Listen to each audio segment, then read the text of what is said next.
Welcome into another episode of Building the Pride. I am your host, Drew, and I'm joined, as always, by my co-host, Mike. Mike, how are you? I'm doing fantastic, Drew. I'd say it's Victory Tuesday, but we didn't have to play. Didn't lose. Didn't lose. I knew it going in. I said, all these times the Lions disappointed me. I'm not even gonna watch them this weekend. Yeah. In fact, I'm even gonna probably root for the Packers. Okay. Just because I wanted Philadelphia to lose. But Mental health day. So no, it was good. It was good.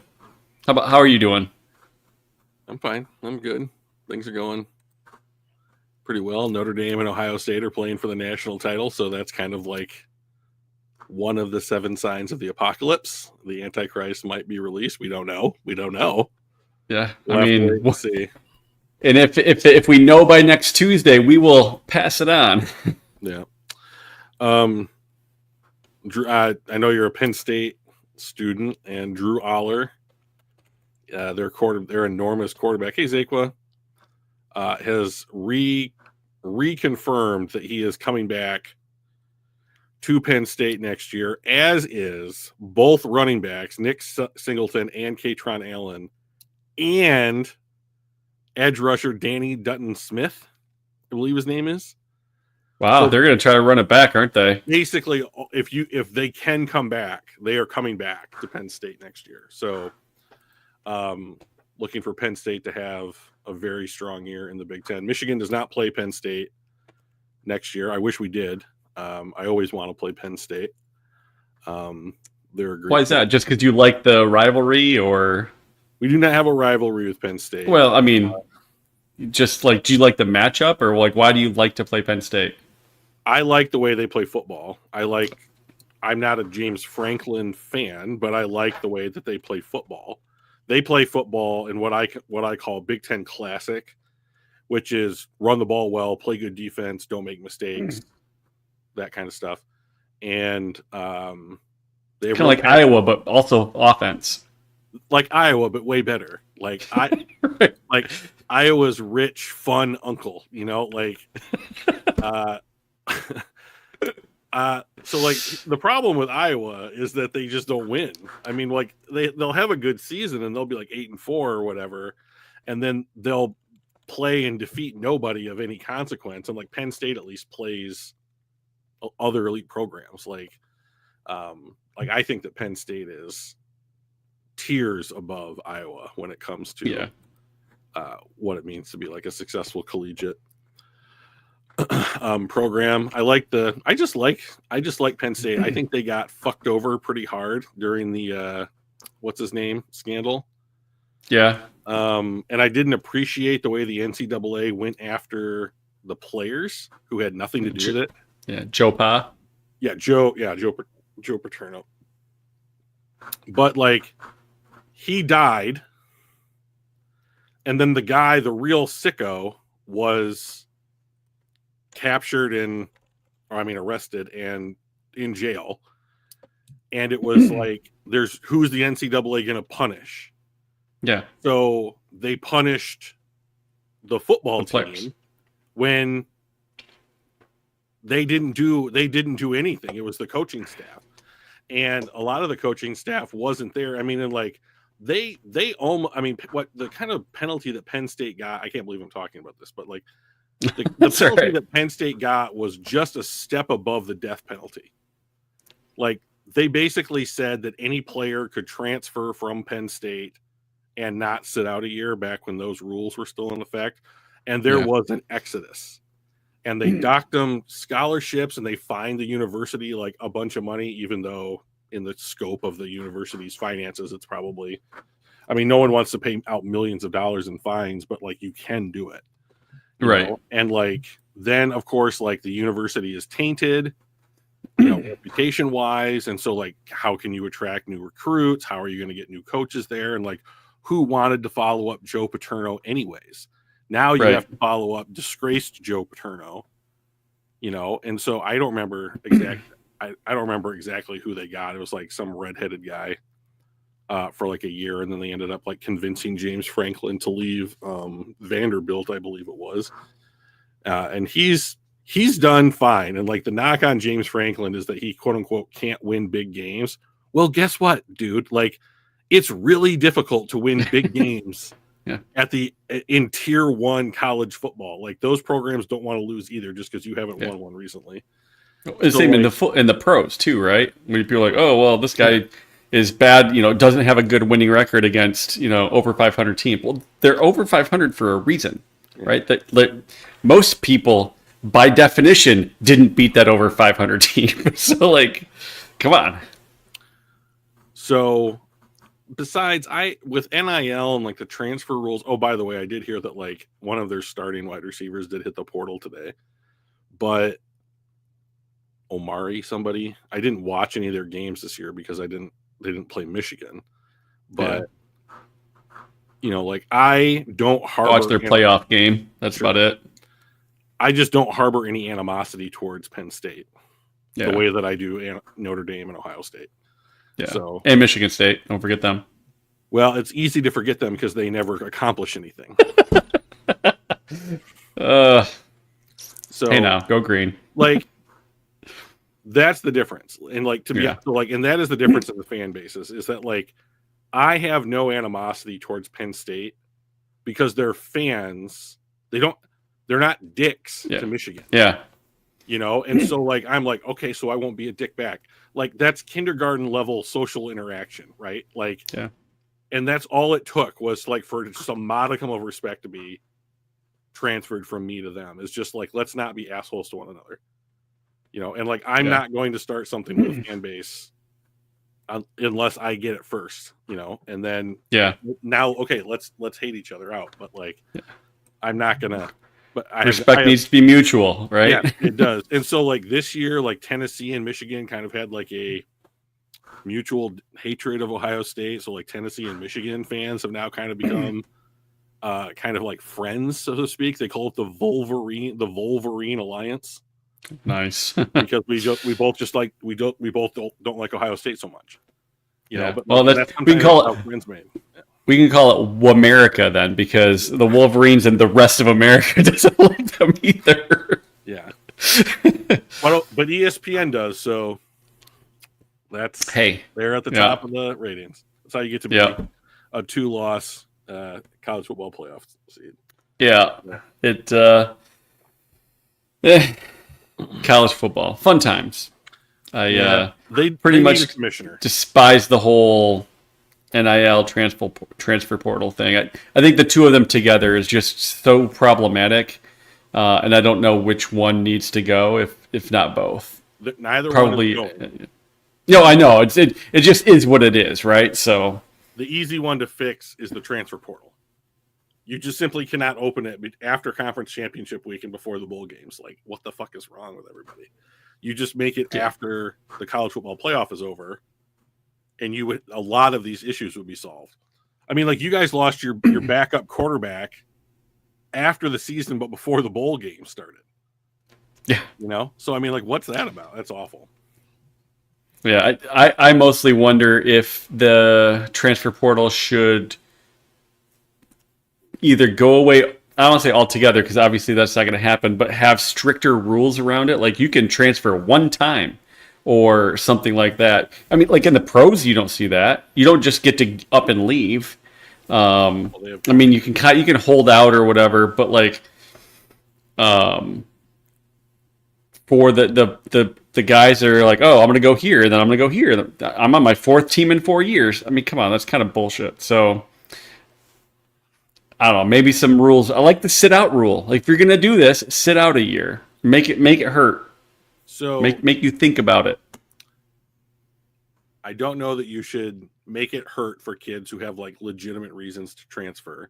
If you have NIL and you're paying a kid to come play, like no one's going to pay for you to come and play and sit out a year. Right. So if you instituted the sit out rule, does that kill NIL? Maybe. Probably.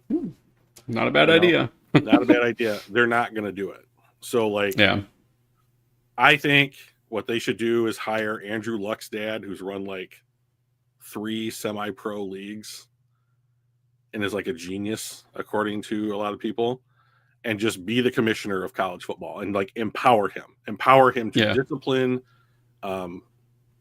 athletes and universities, give him control over like rules and that kind of stuff, and just make common sense fixes. Yeah.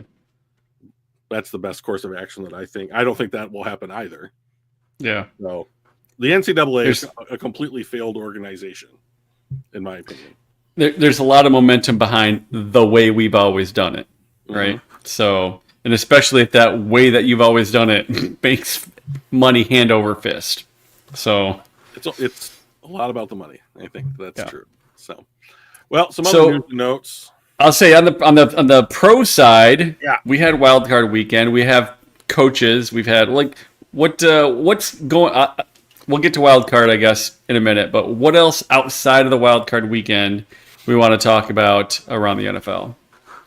How about what a dick Jerry Jones is? How about that? Let's talk about what a dick Jerry Jones is. Let us count the ways, right? Okay, so the Chicago Bears are like, hey, Jerry, can we interview Mike McCarthy as our head coaching candidate? His contract's up next week. No, you may not. Yeah, this is our exclusive negotiating window, and it's just for us. That's what exclusive means, guys. Not going to do it. I'm disinclined to acquiesce to your request.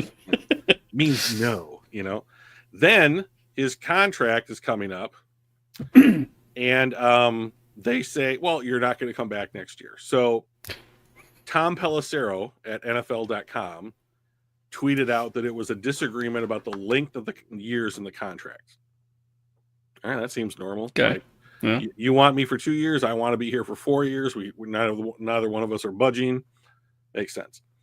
Well, then Adam Schefter tweeted out, and he said that during the end of the season meeting between Jerry Jones and Mike McCarthy, it was obvious in the meeting that McCarthy would not be back, and basically intimated that they just straight up disagreed about some shit. Each of them stood on their pride.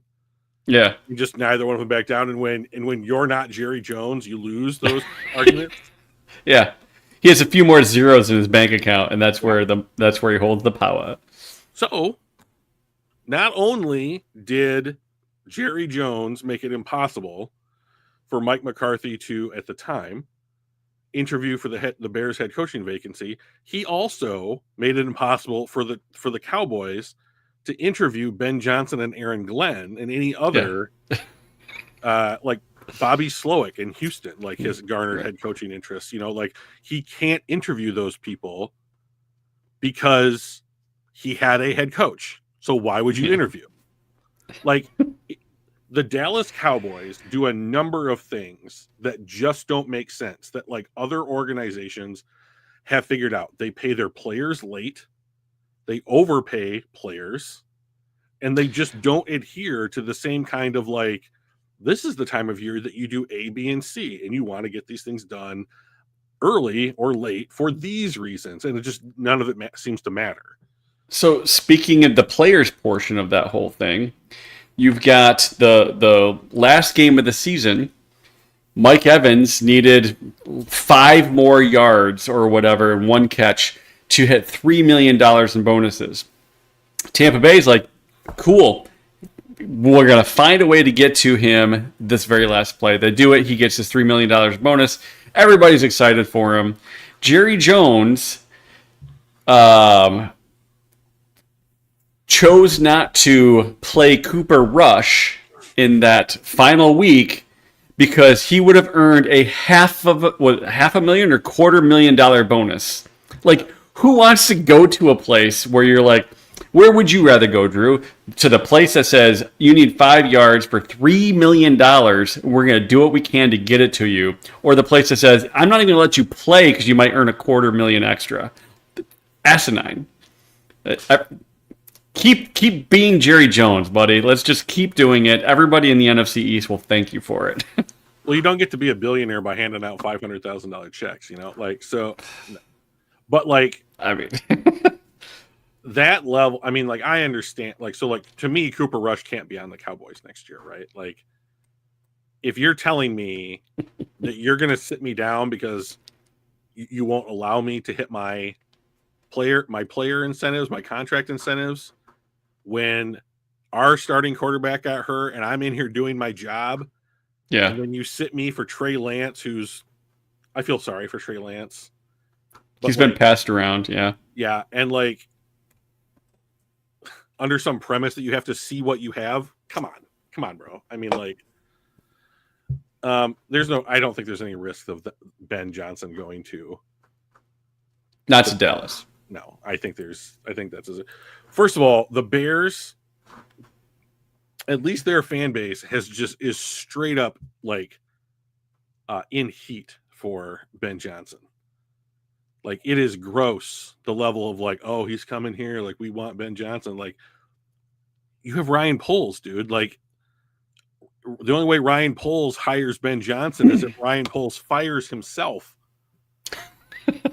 Because fucking Ben Johnson, I believe that. Yeah. I believe that. Makes me sad, but I think it just is the reality of our situation. We have two really good coaches, and I just don't see either of them coming back.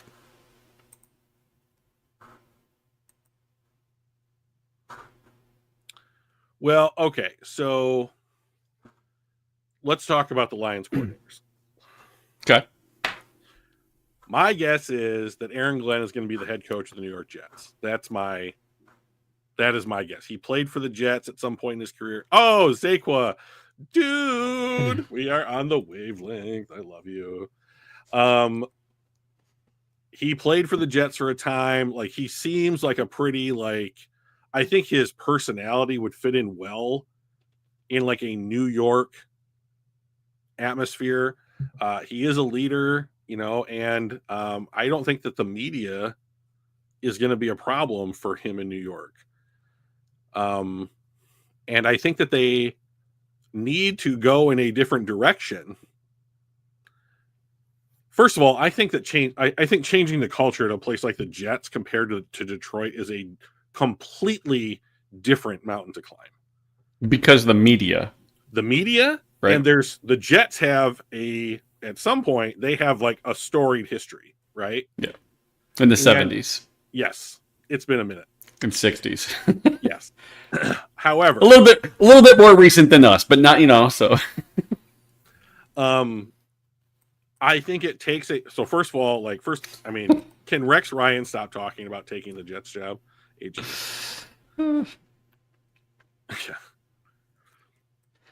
So is New Orleans also looking for a coach? They are. That's the other one that I see AG potentially going to, because he was an assistant coach there. He has a history there. Presumably likes the ownership. Otherwise, he probably wouldn't have stayed. So I think it's down to those two, is my guess. I don't know. Jets seems to be the hotter take, or the more popular pick, but I wouldn't be surprised to see him go into New Orleans as well. Yeah, it makes a lot of sense. Like, Gail Benson's the owner, Mickey Loomis is the GM. That's not going to change. He did play there. He was also, I believe, coaching there before he got hired by the Lions and Dan Campbell. So makes a lot of sense. When you have ties to organization, that's how player movement and coach movement usually works. Is where did you used to play? Who did you used to play with / work with? Like, yeah. Okay, I'll go to those places because I have a relationship with those people. It's not what you know, it's who you know. It's a big part. So, yep. So I think he's in one of those two places. My bet is on the Jets, but if I'm wrong, I'll bet it's the Saints are the only other one that really makes sense. Yeah. Ben Johnson's more complicated. He's been teams are not interviewing Ben Johnson. Ben Johnson is interviewing teams. Let's be straight up about this. He can go wherever he wants. So there's two places that I think he could go. Jacksonville, which is my guess. And if he goes to Jacksonville, I think that he gets a promise from the owner that you have final say over the roster, not Trent Baalke. Baalke can do all the scheduling and setting up the interviews and all that shit.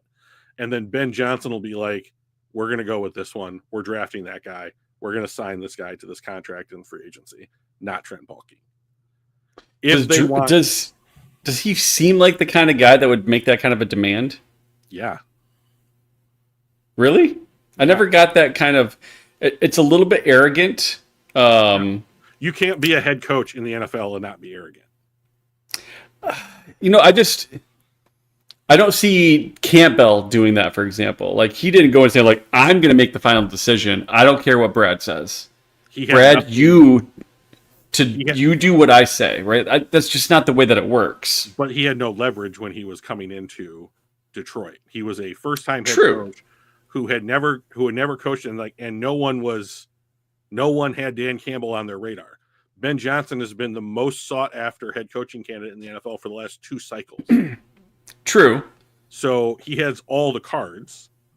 I mean, like, if he didn't want the Washington job when they had like $100 million in cap space and the number 2 overall pick in the draft, and Washington was flying its executive team out to Detroit to interview him, not even going to them, and he called them mid-flight and was like, I can't do it.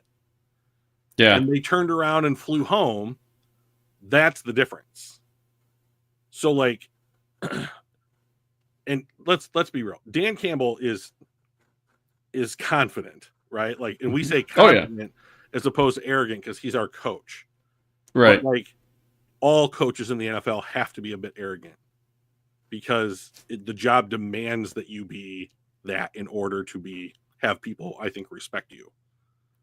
So, like, I think like Ben Johnson is a different version of that, but like I think it also explains the fact that like he's not just going to take the first job offer that comes along. Right. He's going to go to a situation where he thinks he's going to be able to have success, and if that allows you to demand promises, money, like positions of power or whatever within the organization, that's what he's doing. So like, I think the only thing that's what I perceive him to be doing. Yeah.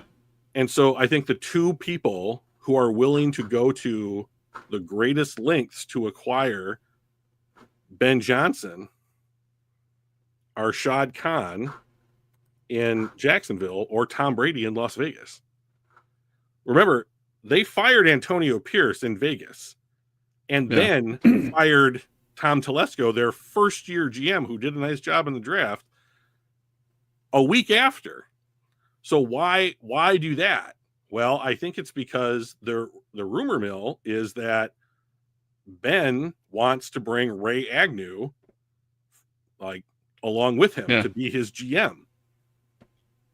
And if he's going to pick his own GM, who's got control of the organization? It's Ben Johnson. So like, I think that he's doing the right thing. Like, you should grab every ounce of control that you can possibly grab. Yeah. You know, but it is your career after all, right? Yeah.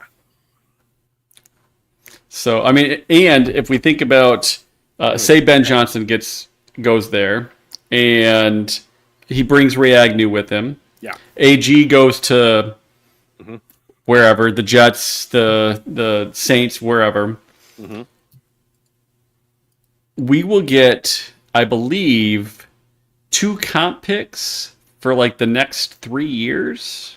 So it's interesting. If Aaron Glenn is hired as a head coach, he would trigger a provision in the CBA. We would get a 3rd-round pick, I believe, in next year's draft and then the year after. Right. If Ray Agnew is hired as a general manager, it would trigger the same provision. However, if they both get hired in the same year, we lose one of the 3rd-round picks. So we would only get 3. But we get an extra year, right? We get like an extra pick for 3 years instead of 2 years or something. I believe you would get 2 3rd-round picks in the first year that the picks kick in, and 1 3rd-rounder in the second year.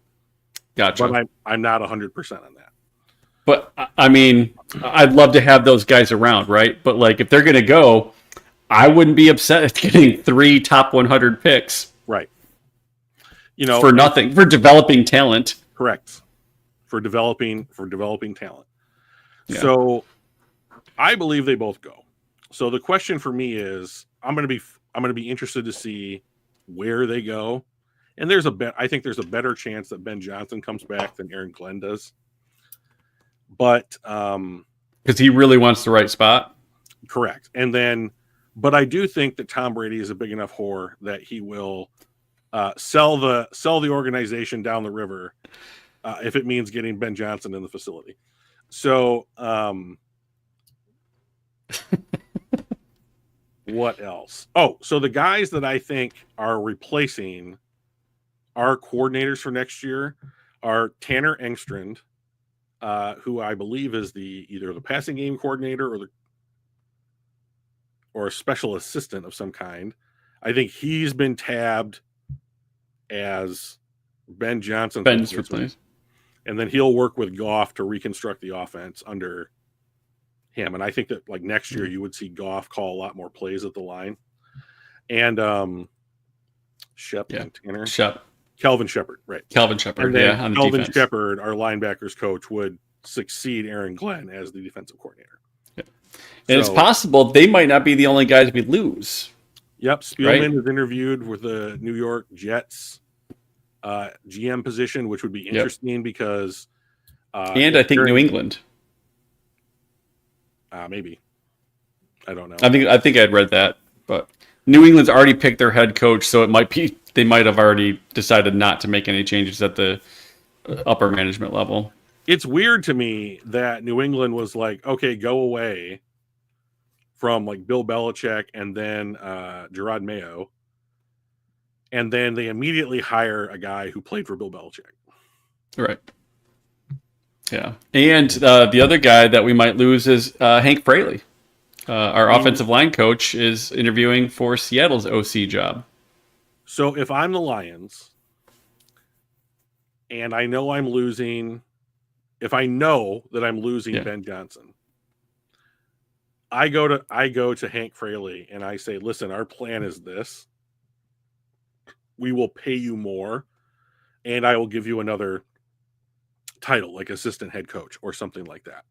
And then we will plan for you to develop you as a future offensive coordinator in the NFL. And to try and keep him in-house for at least another season. Do you think that he would be the choice then over Tanner? If I'm Brad, and I think this is a lot to do with like you go to work with these guys every day in the facility. Right. I want Hank Fraley in the building more after Ben Johnson leaves than I do Tanner Engstrand. Yeah. And the reason why is that everything I have heard about Jared Goff is that he is an extension of Ben Johnson who just is on the field. They know the offense as well as each other. So I have a way partially to mitigate a Ben Johnson loss because I retain a lot of that knowledge in my quarterback. I don't have a way to retain what Hank Fraley does on the roster. And I will die on this hill. The best asset that the Detroit Lions have is their offensive line. For sure. You cannot take a step back when it comes to your offensive line. If you were the Detroit Lions and you want this offense to function the way that it has when Ben Johnson leaves, you cannot have a drop off. So I am going to some lengths. I will pay him more. I will give him more titles. I will give him more responsibility. I want Hank Fraley in the building. Seattle is smart.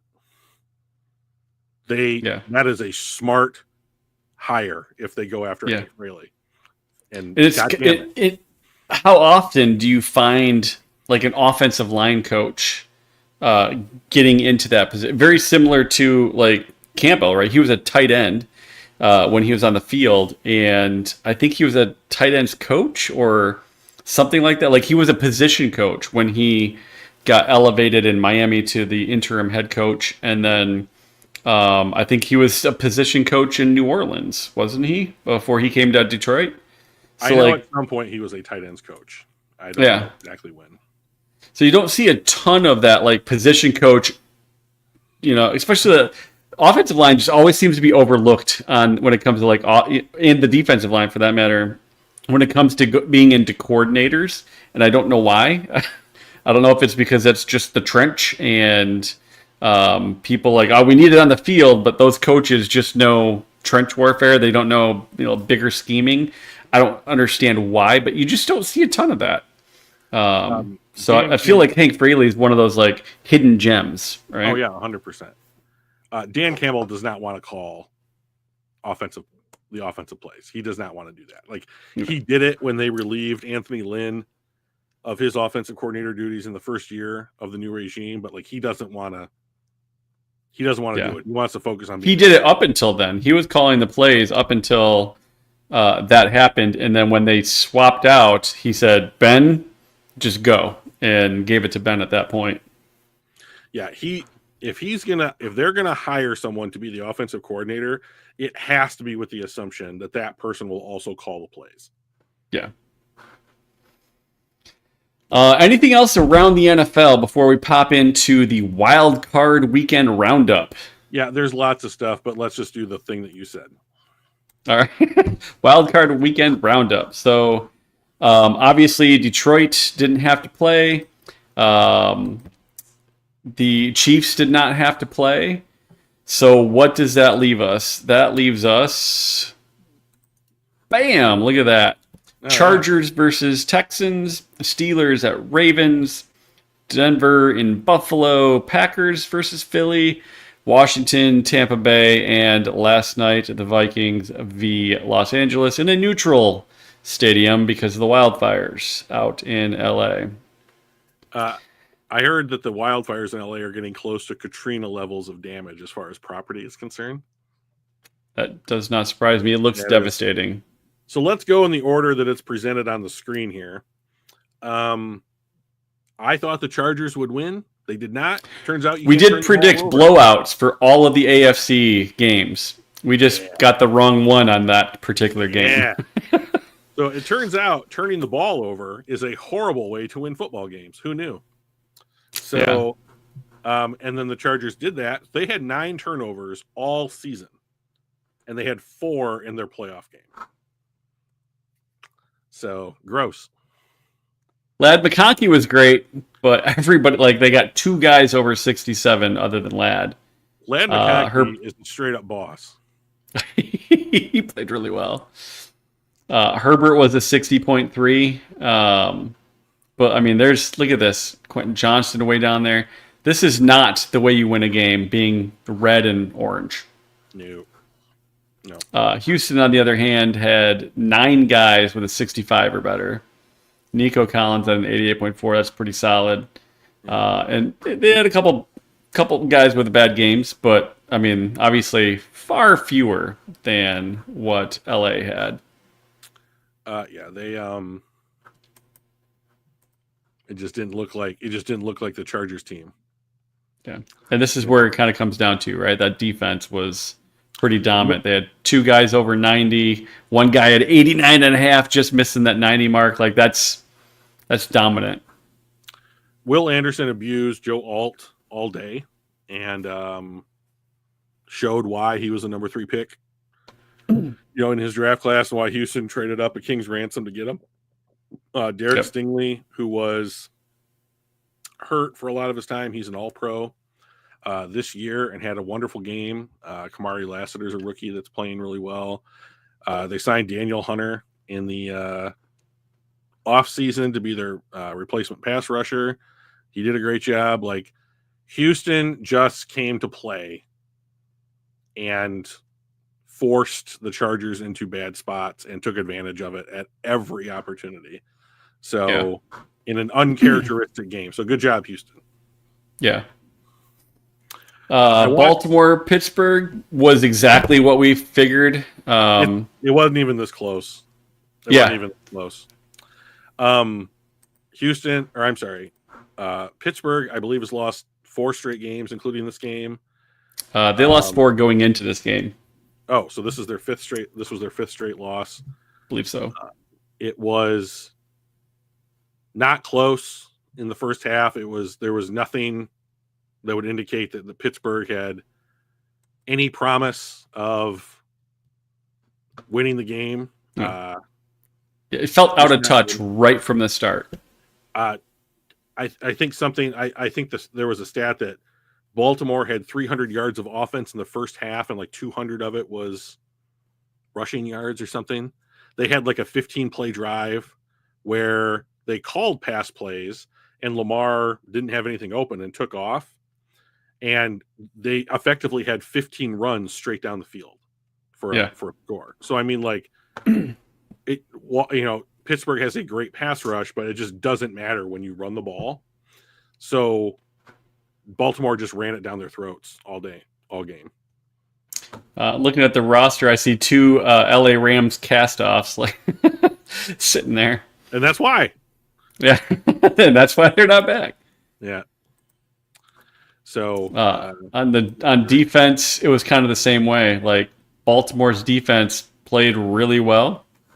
Pittsburgh's defense, they had some guys that played well, but like this guy at 8, Miles Killebrew, former Lion, if I recall. Lion. Yep. So their defense had some good good players, but you can't stop Derrick Henry and Lamar Jackson. That is very easily. It is so much fun to watch them run the football. Yes. So Denver at Buffalo. Buffalo creamed them. After the game, it came out that Bo Nix has been playing with something fractured in his spine most of the season. Oh, it sounds like Stafford. He says that, like, I don't know if it's like spurs or something, but apparently, like, there are 2 little bones on each of your vertebra, and like his poke out. So it's like unbelievably uncomfortable, but like he just gets a shot and goes play. And he's like, when he was asked about it, he was like, yeah, lots of guys play hurt. So you just got to go out there and do your job. And I was like, okay, dude, like, okay, like it's your fucking spine, Right. Yeah. You get one of those. I mean, it's not an ankle, you can do without an ankle, but like it's spine's your spine. And yet, and he still was their best graded player. Like, he played well. This guy's just, yeah, he's going to be the real. Do you think he's going to win Rookie of the Year, or do you think it's going to be Jaden Daniels? I think it'll be Jaden Daniels. It's going to be real close, though. I don't think it's going to be a runaway like it was last year. I'll take that bet. Do you think it's going to be a runaway?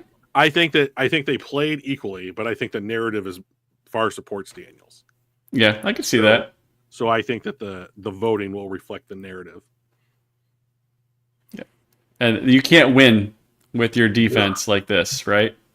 Which is weird because, I mean, this is what Buffalo did to Detroit, which is it just made, I mean, I wouldn't say that we had a great defense. We finished as a top 10 defense, but like they just made us look ridiculous. And like, they made Denver look ridiculous.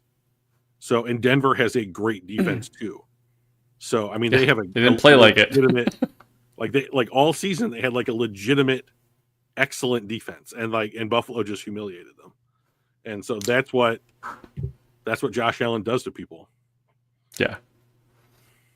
Watch this game. Packers Eagles. I was kind of rooting for the Packers. Feel a little dirty saying that. I just don't want to play the Eagles, and any way that we can get them out is good. Yeah. We've beaten Green Bay twice, although the question is, that we took them to a literal last-second field goal. And do we really want to play a team that we just squeaked by in the last game and that just beat the number 2 seed? Would we really want to play them next? I don't know, but I just really wanted the Eagles out of the playoffs. But the Packers let me down yet again. They did not do what we needed them to do. And the Eagles, like Jalen Hurts played well. Lane John, they're look at this. Tackle, guard, tackle, right? Like their offensive line just did what they needed to do. Saquon was good. There's a lot of bettors that are super pissed at Saquon Barkley. Chugging down the thing for a would have been a touchdown, and he's like, and I'm down. I'll take a knee. Yeah. So I call this game, what did I call this game? I don't remember. But like both of these two teams are better than what I think they showed on the field. Yeah. And it's like sometimes you can both be good teams and beat lesser teams and look good doing it. And when you play another team of like around equal talent level, you both look like trash. And like I think that they both looked like trash during this game, and the Eagles were just slightly less trashy. But yeah, this was not a fun game to watch. Like I didn't think that this was a lot of good football from either team in any respect. Nakobe Dean's done for the year, by the way. He is with snake his bit. injury. That poor dude is snake bit. So yeah, he played really well, and then poof. I'm not unhappy about him not being able to play, especially if we play them. Right. But like I don't want him to be hurt. Yeah. Yep, that was an interesting one. Washington sneaks out an overtime victory with a doink field goal to win the game. That was actually a pretty good game. I think that was the one that we kind of decided was going to be the closest. I think you took Tampa and I took Washington. Yeah, I might have. I think I took all the home teams.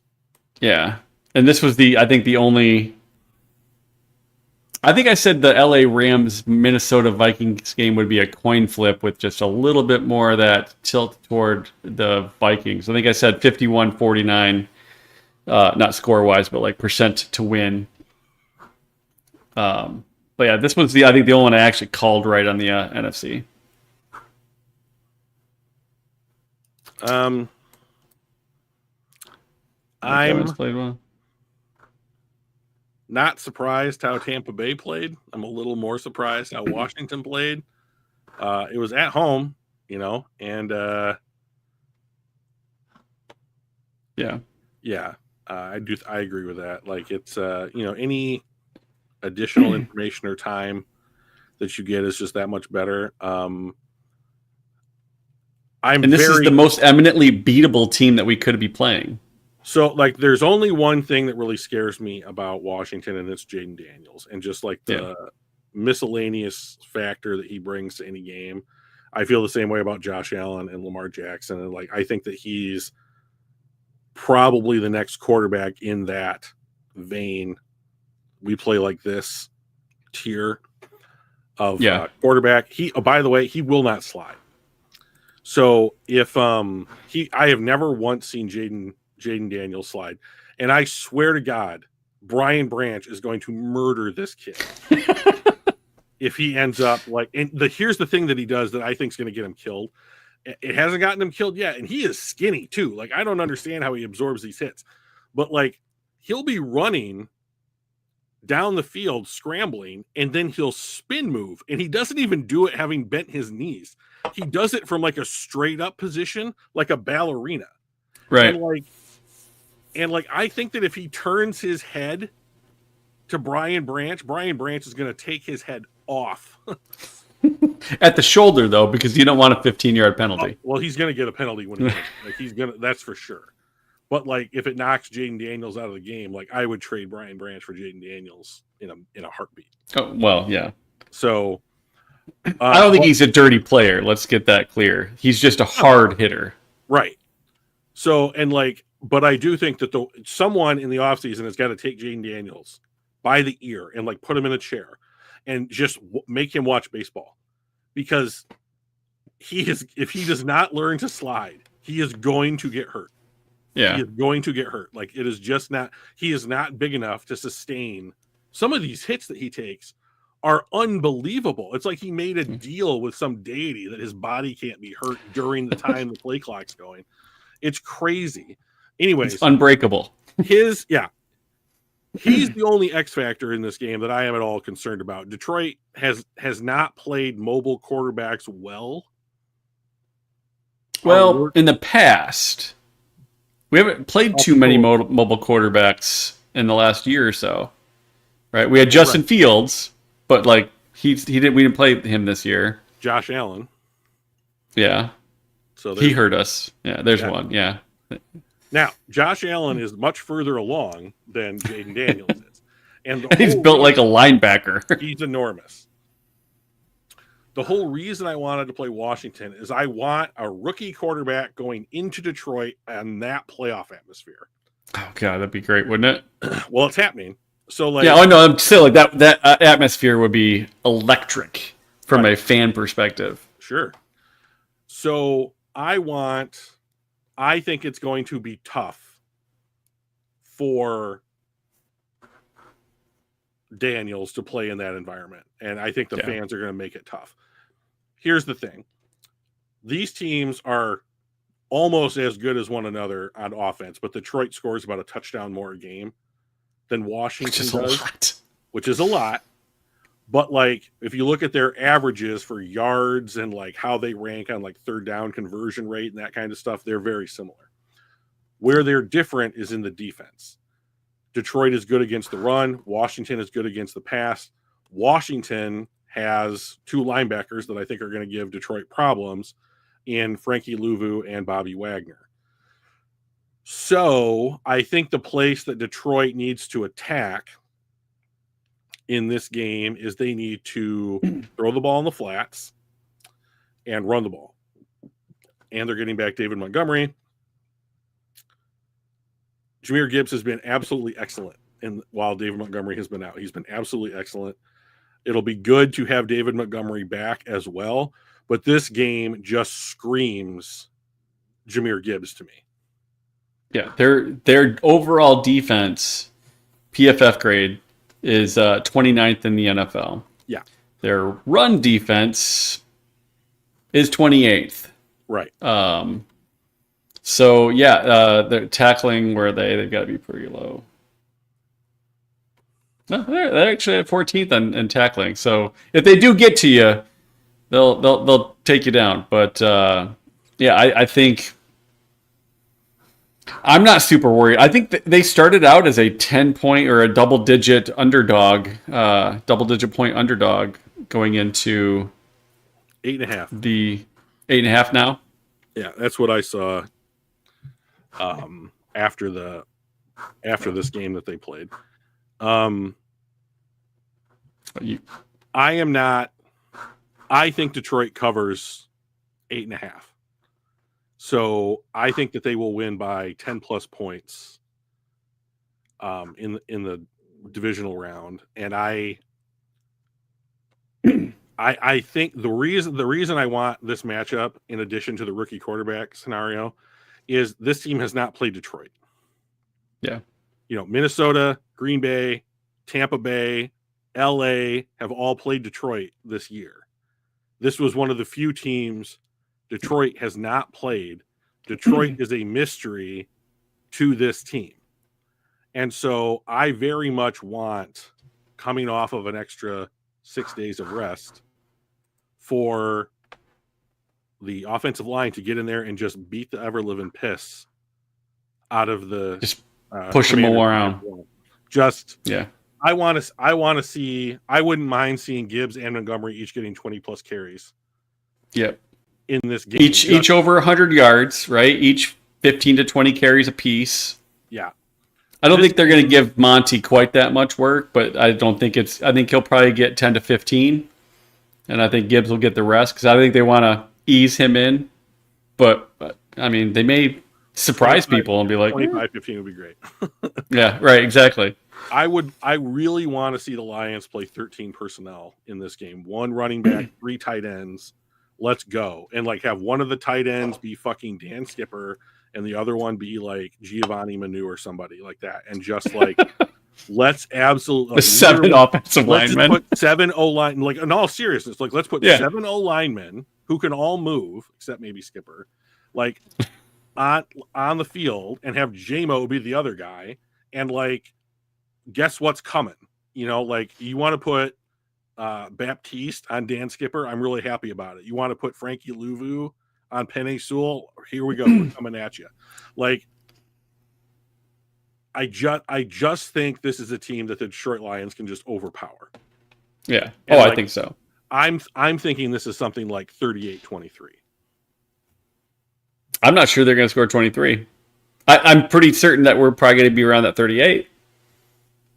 So I think what if they don't score that many points, I think it's because Detroit has put them in disadvantageous down and distances. So either that's false start or holding penalties. Detroit is going to probably blitz a ton, like upwards of like 40 to 50%. That's been their hallmark the last 6 weeks or so. And I think they want to put as much pressure as they possibly can on Jane. They're going to run a ton of man coverage, which might be bad. Like, I very much like Washington's pass catchers. Terry McLaurin is a legit one. Diami Brown is a speedster. He's not as fast as JMO, but he's fast. And they have a guy named Zacchaeus, who's their slot receiver, who absolutely worked over whoever it was they played in week 18. And, like, I think could be a problem for us. So, like, the worst case scenario for Detroit, in my opinion, is if Washington goes to quick passes, and which I don't think they'll do because he's a rookie and he doesn't have a lot of a time yet dissecting and diagnosing plays that are happening quickly. Right. But like, and if we're playing man, those quick plays aren't going to get you much. Right. So I think that they're going to win pretty handily against Washington, which is great. Yeah, we'll talk about the Detroit, Washington, the upcoming games in a minute here. Let's finish out the Wildcard weekend. Minnesota, LA. Minnesota didn't do particularly much. Blue, baby. Yeah, exactly. I saw somebody tweeted, "Boy, it looks like Detroit really broke Sam Darnold, didn't they?" He looked because he did back-to-back games. He just looked awful. Stafford played well. Kyron played well. Puka played well. Like they played fairly well on offense, but on the defense, Jesus. Let's be real about something just for a second. They didn't even try and run the ball until this game was over. Well, they struggled early on running the ball, but they knew they didn't have to because I think Stafford started out like 11 for his first 13, and they were all big chunks. Like they had a really solid passing game plan early on. Yeah, both of these teams in this game run heavy zone coverage. And, like, I don't understand why teams continue to do that against Matt Stafford, because whether it's Cooper Kupp, who they didn't throw to for almost over half the game, or Puka Nacua, who is now clearly the one in LA, like, they are just going to find the holes in the zone, and Stafford's going to get the ball out in under 3 seconds, and you just can't get to him. Like, the only time that Stafford felt any pressure was on unblocked rushers in this game, and it happened twice. Yeah. So, and meanwhile, Darnold did not feel the lack of pressure. No, the dude got onto the field seeing ghosts. He was. I almost felt a little bad for him. He looked like a baby. I believe there were, I think, 9 sacks in the game. He threw an interception, and he had a strip sack fumble that Jared first returned for a touchdown. I think we were 2, maybe 3 sacks into that in the first quarter. And I texted him, I told you this, Drew. I texted my dad, I'm like, the Rams are going to have 7 or more sacks by the end of this game. By the end of the game, right? And then they got another sack, and then he throws an interception. I'm like, okay, well, that's a defensive line pressure thing. Like, I'm going to count that too. And then we get the strip sack fumble return. I'm like, I'm going to count that too, because this is a defensive line thing that I was more thinking about. I didn't think they were going to all be turnovers. But they ended up having 7 sacks by halftime, plus the pick and the fumble recovery, and I think they ended up with 9 total. I mean, that defensive line put on a clinic against the Vikings. So I'm looking forward to the Rams versus Philly game, because I think that's going to be a really good game, and I'm leaning towards if they can keep playing like this, I'm going to lean toward the Rams beating Philadelphia. Drew, outside of the last game of the season, sure, when they played they sat all of their talented people and they played backups and third stringers and still almost beat Seattle. Did you know that LA has stopped their opponents from scoring into double digits 4 straight games. Go look at who those teams were. It's not still a murderer's hard. row. I mean, like, so the difference between Minnesota's defense and what they're gonna play in Philadelphia is night and day. Mm-hmm. So they are on the road. They are going to be playing outside in the cold. Philadelphia secondary compared to Minnesota secondary is great. And I would put what Philadelphia has built as far as a defensive line on par with the performance that the Rams had against Minnesota, who has a terrible interior and has their like a traded for awful left tackle, and their good right tackle got hurt. Yeah. So I mean, like, LA beat the shit out of the Vikings. It was obvious that everything was going their way. I think that the quality of competition is night and day between. I agree. Yeah. So I think I'd still take the LA Rams defensive line over Philadelphia's. I think that would be a 50-50 proposition if you pulled people in the NFL. So I like the Rams defensive line, but they're light. They're light. They're not the kind of like defensive line that can stand up to an absolute pounding by another bigger offensive line, and that is what Philadelphia has. Yeah. So like, I think this game in Philly is going to look a lot like what the first game of the season looked like when it came to the Lions against the Rams, which is that it'll be probably close, but I think that what will happen is the Eagles' offensive line will wear down the defensive line of the Rams and finish the game off with their running game. Maybe. Yeah. Yeah, I'm taking LA. I think it's going to be a close game, but I am going to take LA in that one. But I do think it's going to be a real close. It's probably going to be the best game of I don't know, the Baltimore game, which we can kind of talk about here in a minute. But that Baltimore-Buffalo game is going to be really good. I hope so. So I think those are going to be the best 2 games of the weekend. I think that we should handle Washington pretty easily. I think Kansas City. I think Kansas City Houston's going to be a pretty good game. I think Kansas City will beat them, but I don't think either. I think the NFC game of the week is going to be that LA Rams Philadelphia Eagles game, and Buffalo Baltimore is going to be just a pounding. Yeah. Houston looked better than I thought they would look. So I think they have a chance to give Kansas City a rough go of it. But I do think the Chiefs will win that one. And I don't know what to think of Baltimore-Buffalo. Like, Baltimore beat them I think it was 35-10 earlier in the season. I don't know where it was played, if it was in Baltimore or not. But I wonder. The Bills did a very good job against the Lions running game.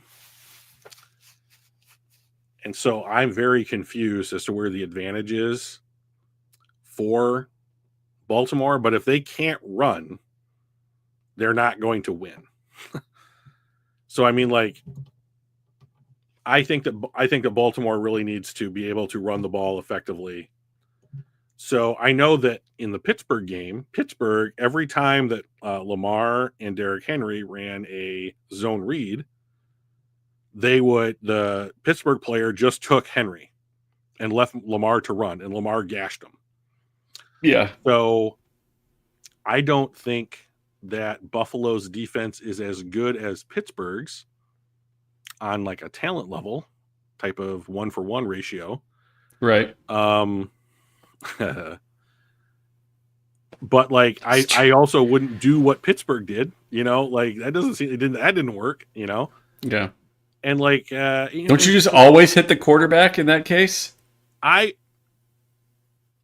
think I would always tell them to take the quarterback because he can also throw the ball.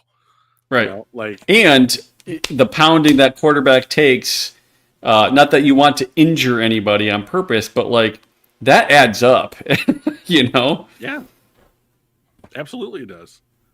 So, I mean, like, I don't think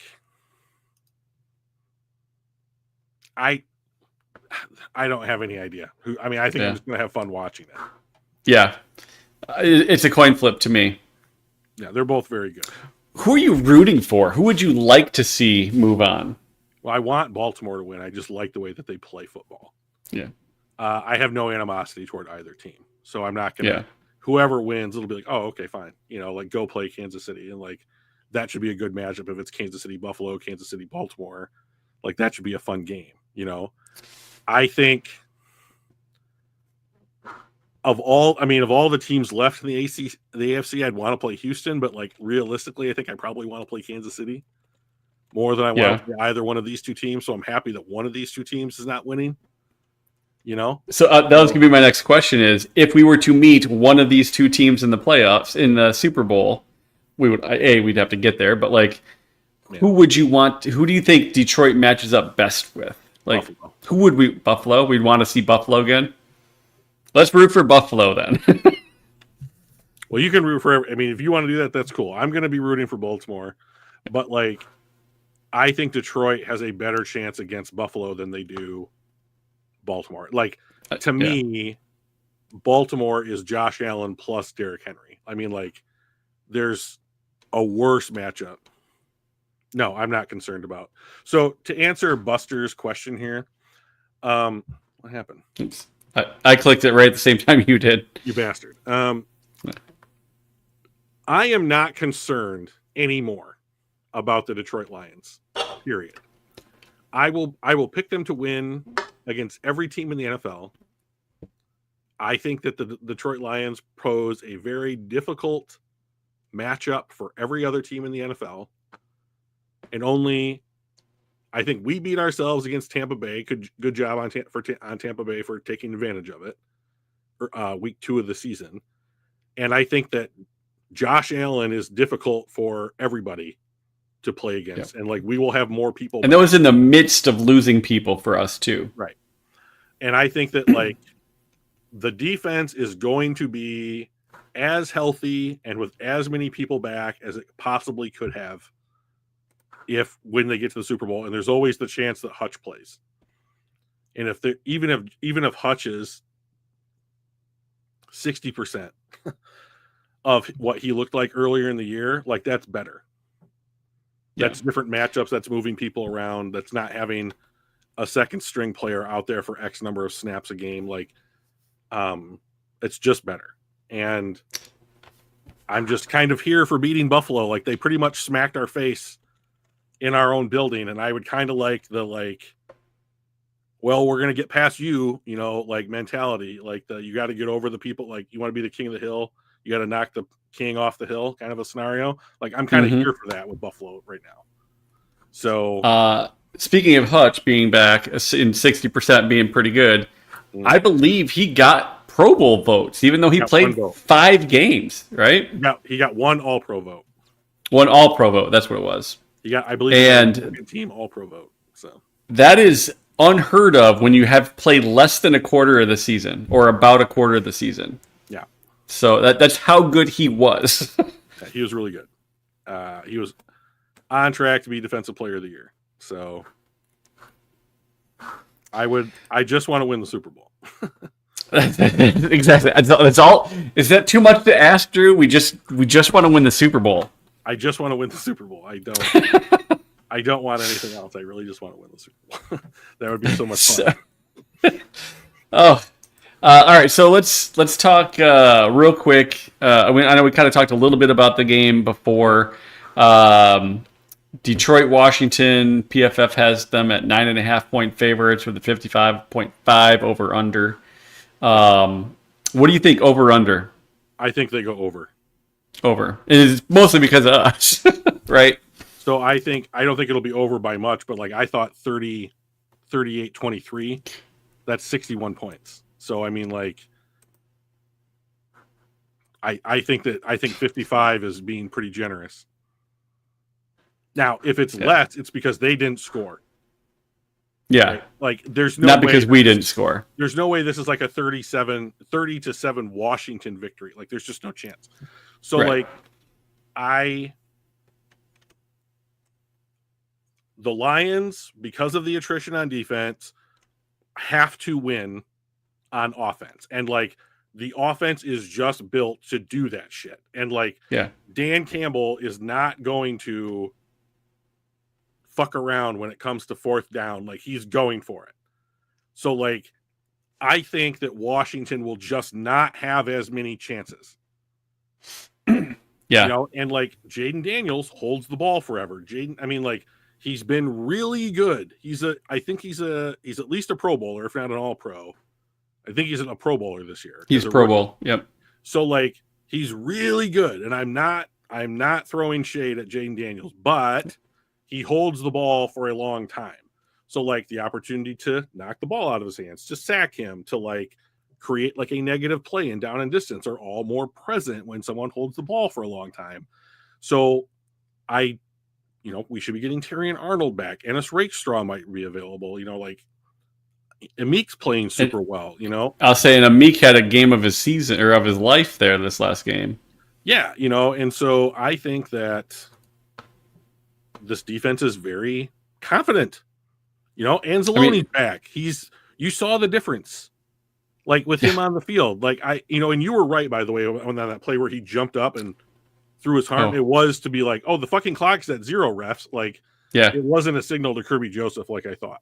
But, like, they also have Kirby Joseph, you know, who, like, baits quarterbacks into bad decisions. Like, that's where I think that if they score 2 touchdowns or less, it's because of turnovers. I think it's because we threw a scheme at him that he's never seen. Kirby and Branch both are really good at baiting quarterbacks and getting to the ball.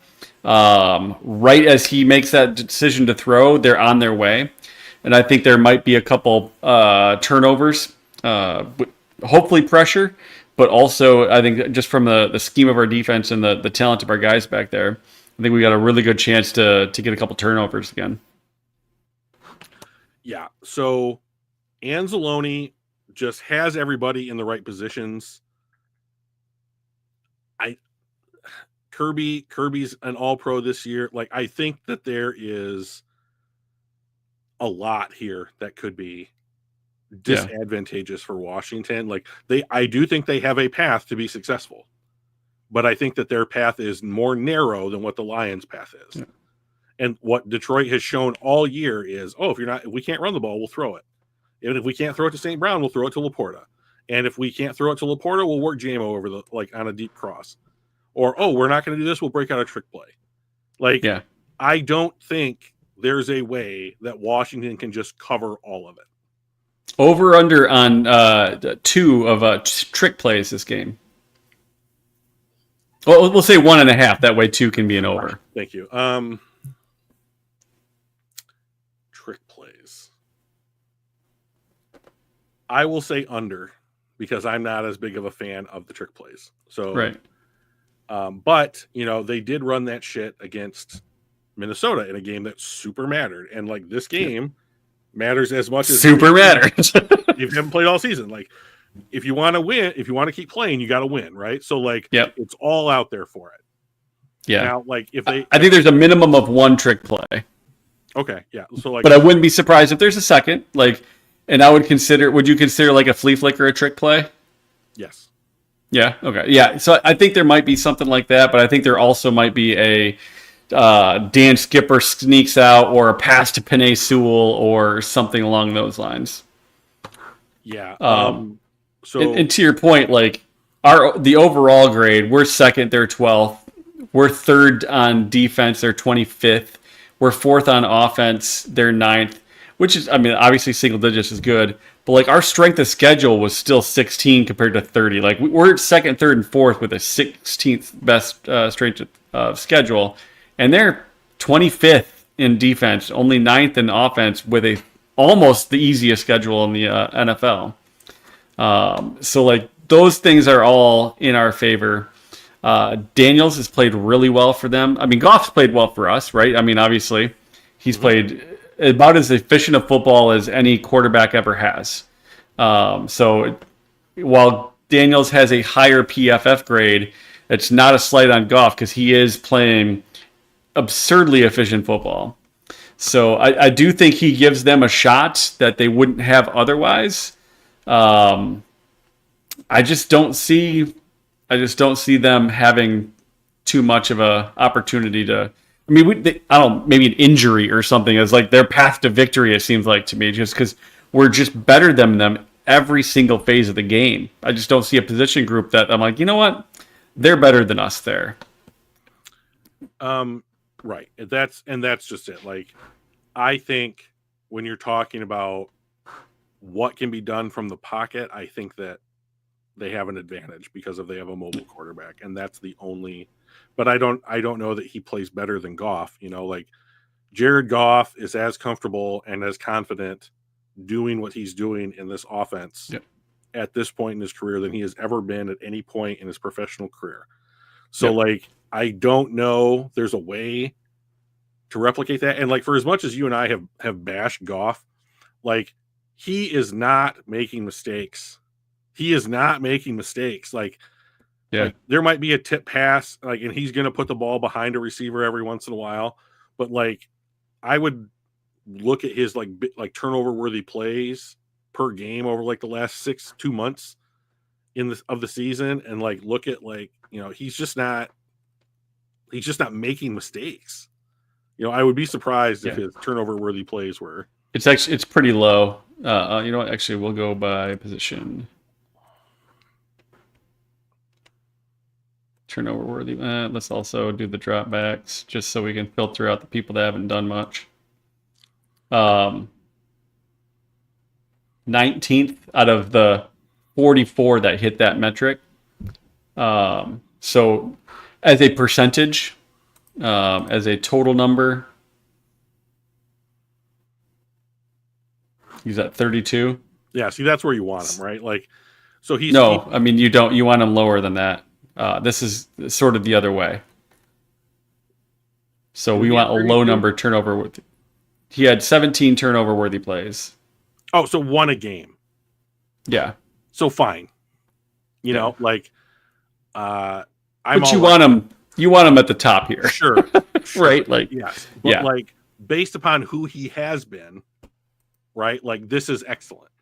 So like, for him, he's playing. This is as good as I think that he can play. Yeah. So I'm very happy with the level of play that you're getting from Jared Goff, and he's been here before. Like, and that shit matters. So like, I am having a hard time seeing a path that Washington exceeds Detroit without Detroit committing a bunch of penalties needlessly, or turnovers, or like injuries, the shit that you can't count on. Like, and like, I think Detroit is as dialed in as they will ever be for this game. They are not looking past. They never look past an opponent. It feels like, So, and I think that they know, we beat this team today, we're right back to where we were last year. Yeah. And we have a chance to go to the Super Bowl. So like, I do not think that this group of players in Detroit either takes for granted their opportunity or is going to do anything less than their absolute best in order to make it a reality. So, no, I totally agree. I think it's going to be a 2-score game. Yeah, I think so too. Probably 2 touchdown scores, not just, 9 points. Yeah. No shade at Washington. Like, I respect what you're doing in your first year under your new regime. 12 wins ain't nothing to sneeze at. And Jaden Daniels looks like the smart pick. So, like, I think they're an up-and-coming team, but, like, I don't think they're there yet. And it looks like Detroit's here. So, yeah. It definitely seems like this is the magical season. Everything, like, we've broken so many personal or team records, right? Throughout the season, everybody's hitting their stride. Their quarterback's playing the best that they've ever played. We've got an all-pro receiver who's keeping it up. Our offensive line's playing really well. Gibbs is not just coming into his own; he's becoming elite. Like, our defense is playing well. Scheme, like everything just falls in our direction, and it just seems like that magical. Everything's coming together at the right time, which is how you win Super Bowls. Yeah, I'm very confident. So I know you like to do this, Drew. Let's do a quick, how much time do you want to do talk about Detroit's offseason stuff needs before we pop right into a mock draft? So give me a couple of minutes. All right. All right. So let's do a couple minutes on like offseason planning for the Lions, and then we'll pop into a mock draft. So here's where I'm going to start. I'm going to be doing this once or twice in the offseason, probably prior to the start of free agency and that type of thing. So here's the problem I'm running into. I don't think this team has any like starter level players that they're missing on. Like there's no one spot to me that's like they need a starter here. It's all depth. It's all second level players. So I'm going to be making a couple of assumptions when we head into this mock draft. Assumption number 1, Kevin Zeitler retires. So he's 34. He's having the best year of his career. And I do think that if he wins a Super Bowl, he's gone. That's it. If you want Kevin Zeitler to come back, I think that the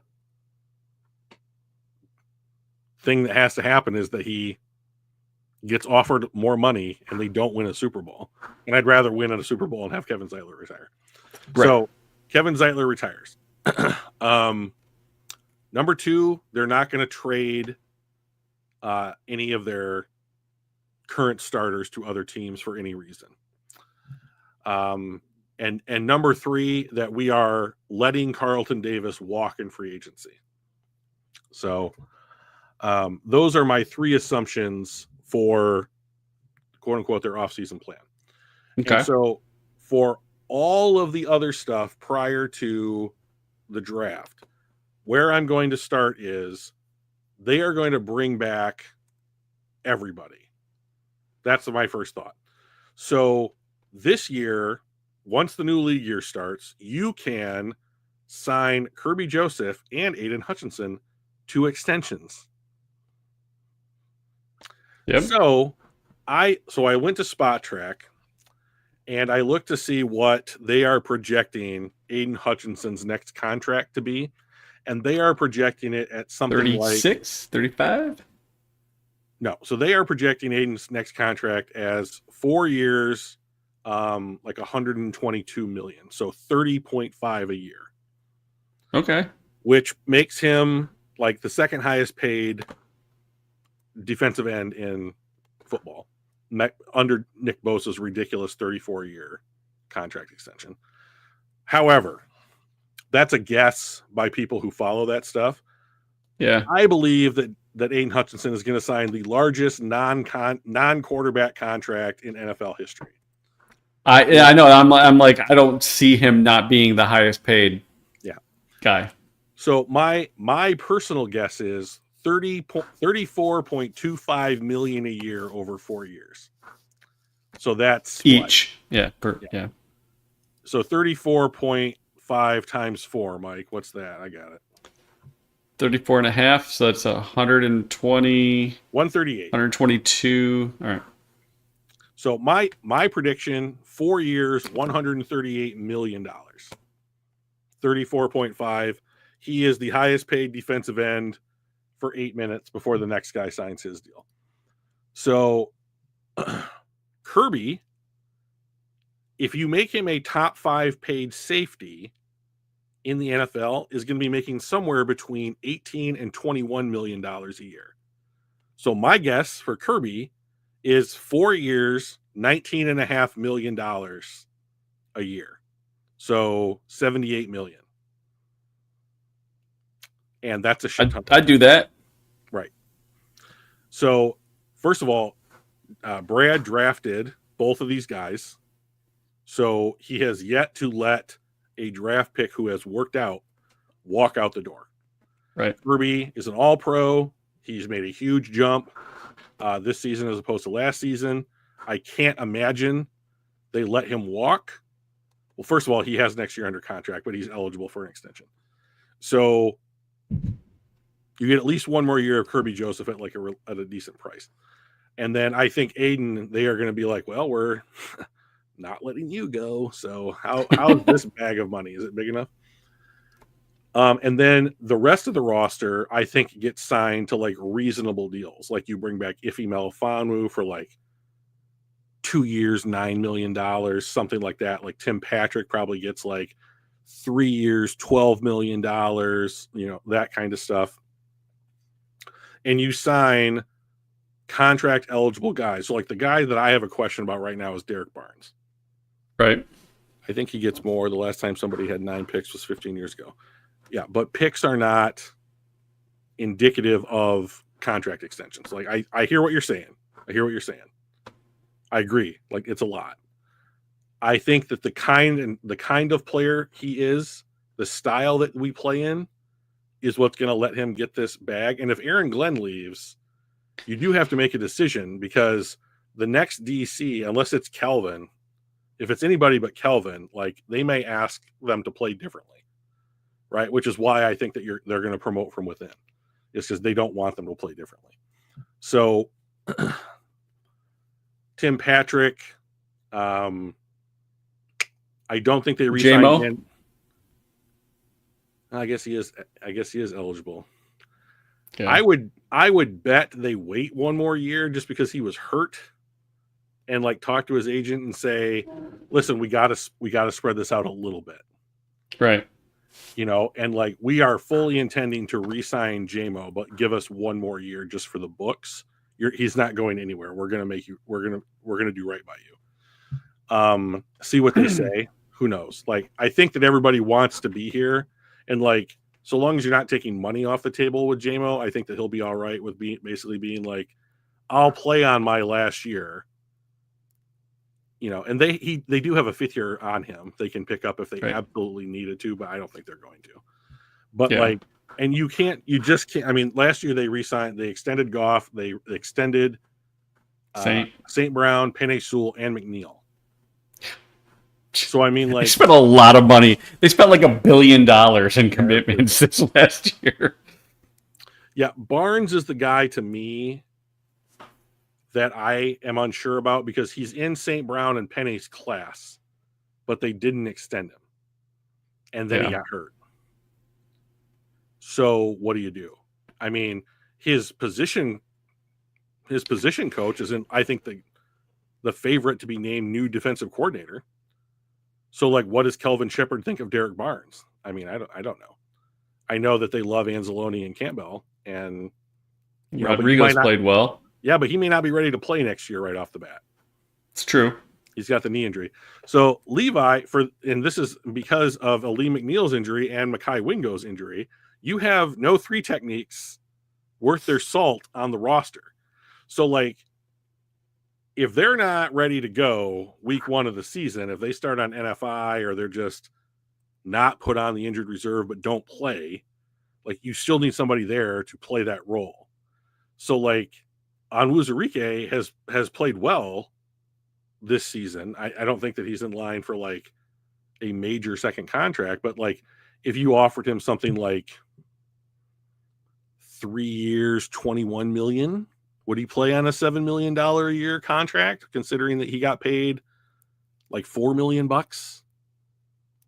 this year or whatever? So I mean, he was a 2nd round pick who's been hurt 2 of the 3 years that he's been playing in the NFL. 3 of the 4. So I don't think that he has a ton of leverage, but do you want to go and test the open market? So, I mean, what do you do? I think he'll be back, but I also think it'll be on not like a team friendly deal, but like you just haven't shown that you can stay healthy deal. Yeah. And I think, I mean, like if it's about injuries, like Brad's pretty comfortable signing guys who are either been hurt or, have a history of it. So I think that they bring everybody back, and that includes dudes like Ben Neiman, Nowatzki, Ukwu, all the dudes that were the walking wounded replacements. Those all go on the 90-man roster, and you go the whole offseason with this crew, and you just shake the bag up and you're like, let's see, because all those guys got a ton of experience this year. Yep. So I mean, like, and they played relatively well, right? Yeah. Like Nowaski, like he's played really well. Yeah. So I mean, like, you're still developing Rakestraw, you're still developing Broderick Martin. Those guys are going to get an opportunity, you know. So like, where are you going to find value? Like, where is there a need? And like, I think that this season sets up pretty well for what Detroit wants to do with its roster, which is they want to build a 90-man roster and use their practice squad as an extension of the regular season. They're going to give everybody a chance to prove that they are worthy of being on either the active roster or making the practice squad, which is just about as good as being on the active roster. So hit me up with a 7-rounder, Mike. All right. And then put the speed down a little less. Yeah, that's fine. All right. And then hit the board so it's 50-50, public versus PFF. Yeah, right there. And then everything else is fine. Just pick the Lions. All right, let's do this. So at this spot, they've won the Super Bowl. Okay. Woot! I'm okay with that. Yeah, I'm good. And just as an FYI, speaking of the Commanders-Lions game, this is going to be the most expensive game in NFL history that wasn't a Super Bowl. Based on the ticket prices. The ticket prices, I believe the average ticket to the Lions game is more than all the other 3 games combined. Oh, it's interesting. So, fun times. So, Buster, I think you mean Kaminsky or... Oh, yeah, it must be Kaminsky because Davenport... Yeah. I don't think that Kaminsky's back. I do think Davenport's back because he'll be unbelievably cheap. All right, so as we go through round 1, Drew. Yeah. Are you interested in trading up? In other words, do I need to be ready to click pause? No trades. No trades. This is going to be a trade for you. All right, so let's click start. We're still learning names. Yeah, I think that there's a couple people, Buster, that they're going to like allow to explore free agency, and Kaminsky's one of them. Like, they have invested younger people at those positions. Okay, so you want to do this? Just to see who's gone. No surprise. Cam Ward, Shedeur Sanders 1, 2, Travis Hunter at 3, Carter. Didn't you say Carter was going to stick around? No, the guy that plays opposite him is coming back. Oh, okay. Gotcha. Denny Dutton Smith, I think his name is. So McMillan, Starks. We got our first cornerback. Is that our first tackle? Our first tackle is getting taken at 10. And he's probably a guard. So. Genty, do you think he goes at 10 to Chicago? I mean, I don't think a team will use a top 10 overall pick on a running back who's not 5'10". Yeah. He's great. But like I think that he's more of like a 11 to 20 guy than he is a top 10 player. Yeah. I think it's our first wide receiver at 11. We got a linebacker at 12. Is he really closer to an edge, like a Micah Parsons kind of guy? He's an edge rusher. Yeah. He's not a linebacker. Another edge. Lots of edges. Corner, tackle, another wide receiver. All right, some of these look interesting. Can you zoom in just a little bit? I can. Oh, that's so good right there. Oh, look how clear it is.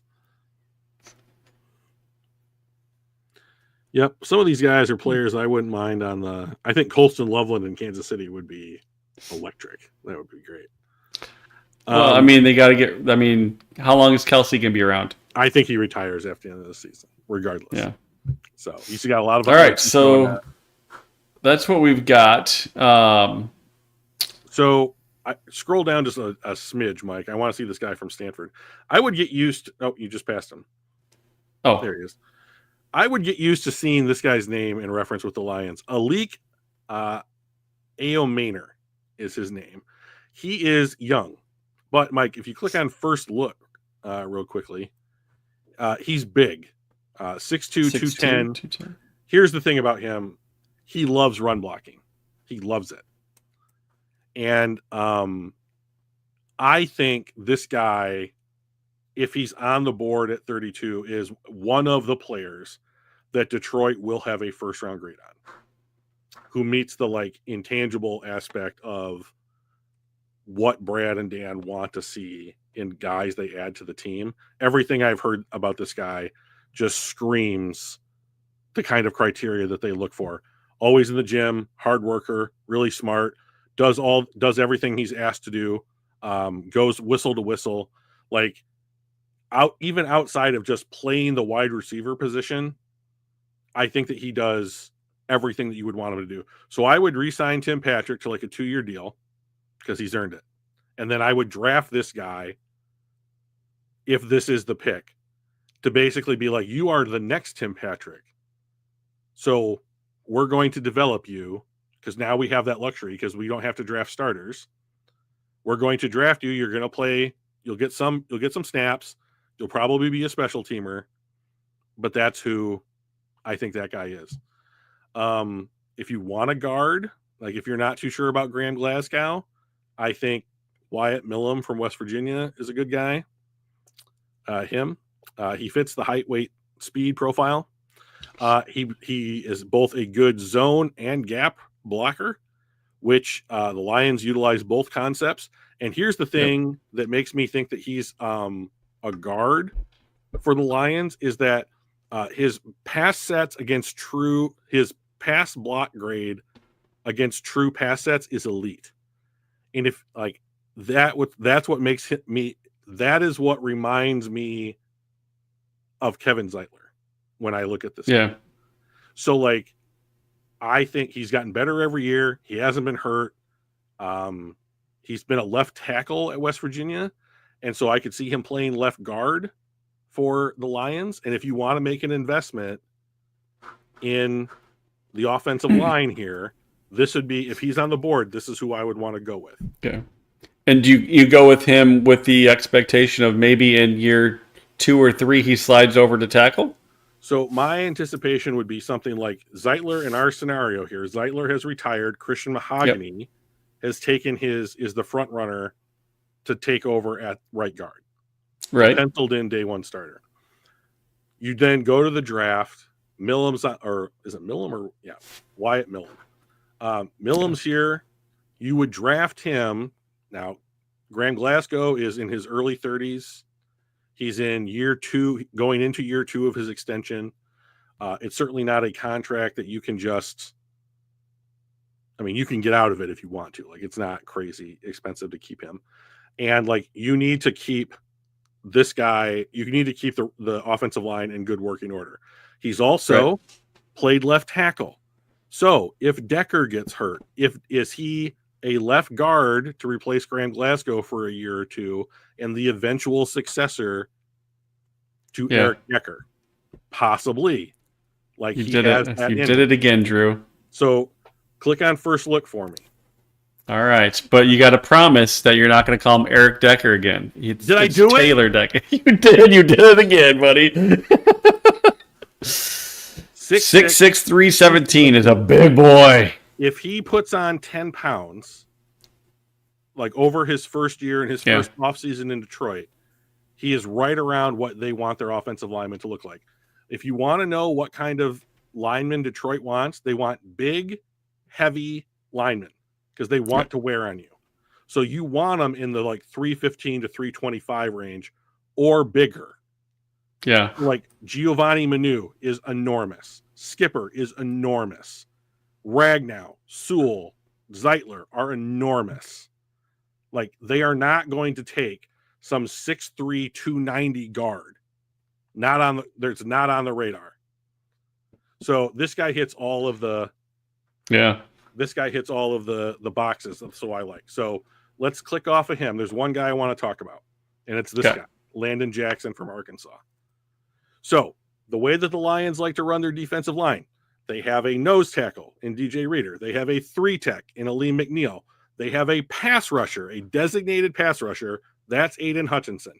And then they have the great big son of a bitch on the other side of Aiden Hutchinson. They drafted Josh Paschal, who is basically a DT as playing edge. They have signed Marcus Davenport, who's in the same body type.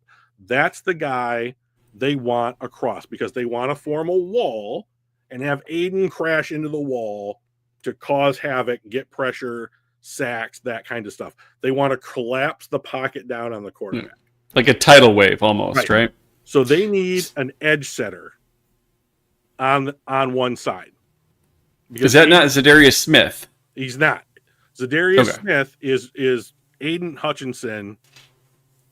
It does Aiden Hutchinson's thing. Right. So what do we do with Z? So they will play their 4 best defensive linemen. So next year, I absolutely expect Hutch, Ali McNeil, when healthy, Reeder, Zadarius Smith. And then if you draft this kid, he is playing the Josh Paschal, John Kaminsky kind of snaps. Yeah. But click on first look for me. He is enormous. Wow. 6'7". Jesus. He is. I think Hutch is 6'6" too, right? Hutch is 6'6", 265. So think about that. Yeah. And this is in college. So this guy might be something like 6'6" and change 270. Because or 275. Lied about whatever. But I promise you, by the time he's through his first offseason, he's closer to this. Yeah. So let's go back to stats real quick. Oh, whoops. My bad. One second. You're good. So run defense grade. That's what they want. You're going to set the edge. Run stop rate, 9.2%. That's really solid. That's what you want. He is you don't go past. He's Gandalf on the bridge of Khazad-dûm. You shall not pass. That's who this dude is, right? And yeah, I like this too, by the way. The pass rush win rate. Right. So he is a big version of a run stuffer who can also rush the passer a little bit. So just for the sake of argument, to give you a point of comparison, can you click off of this guy?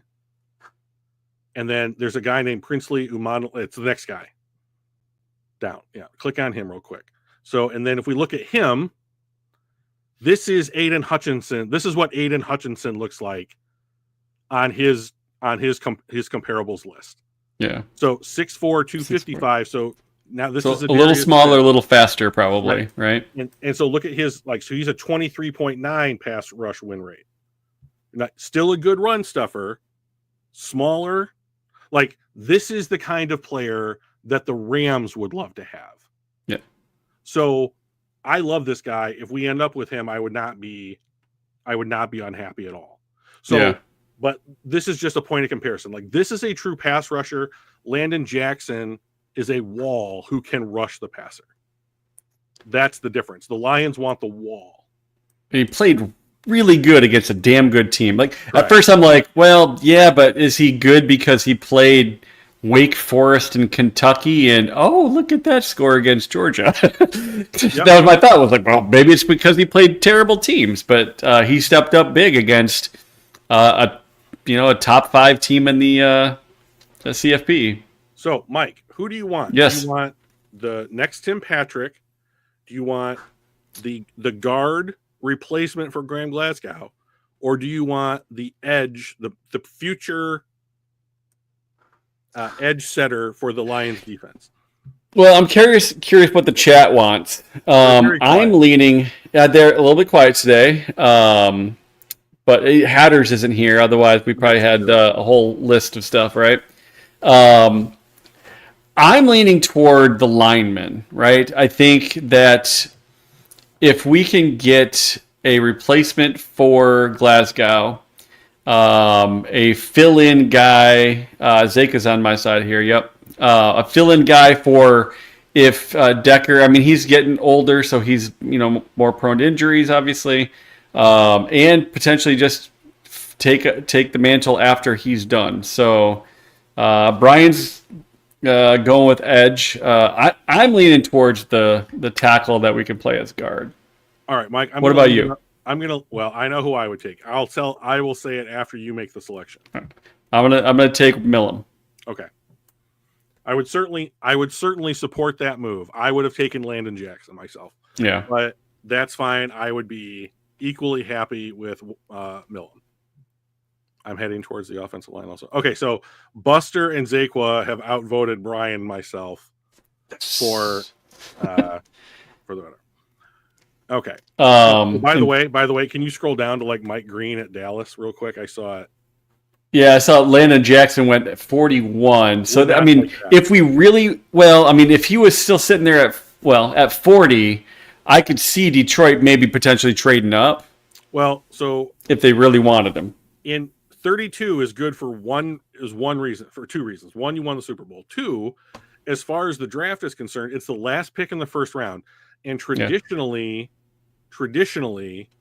teams will want to trade up to that spot. It's the cheapest of the first round picks to trade into. And like Detroit can then leverage an additional pick. Like they do not have their full assortment of draft picks because they were aggressive in trading back into the draft last year with future picks. So like if you want to pick up another top 100 pick, you might be able to do that if you were to trade out of the first round. Mike, just do me a favor real quick. Click on Mike Green, edge rusher for Marshall. You like blue, Mike? Look at this pitch. Look at this guy. Look what that son of a gun did to our team. He crushed him. This guy, if the Lions wanted to go in a different direction and just basically say, fine, hair's on fire, go get to the quarterback, I would take this kid at 32. If the Lions were like, if we have a first round grade on Mike Green, we want, well, no one picks up extra year options anymore. There's only like every year there's like 8 guys who get their first round, their 5th year options picked up, and then they're almost immediately re-signed to contract extensions. Like the 5th year option is a resource. You're right, Brian, but it's almost never utilized. So like, I wouldn't be surprised in the next CBA if you just didn't see them. I would, if they drafted this kid, I would be, this guy is James Houston on crack. Like he is fun to watch, and like having Aiden Hutchinson and this guy come screaming off of opposing ends would be excellent. It would be excellent. So I would be very happy about this. Would it sound like a thundering herd? It might.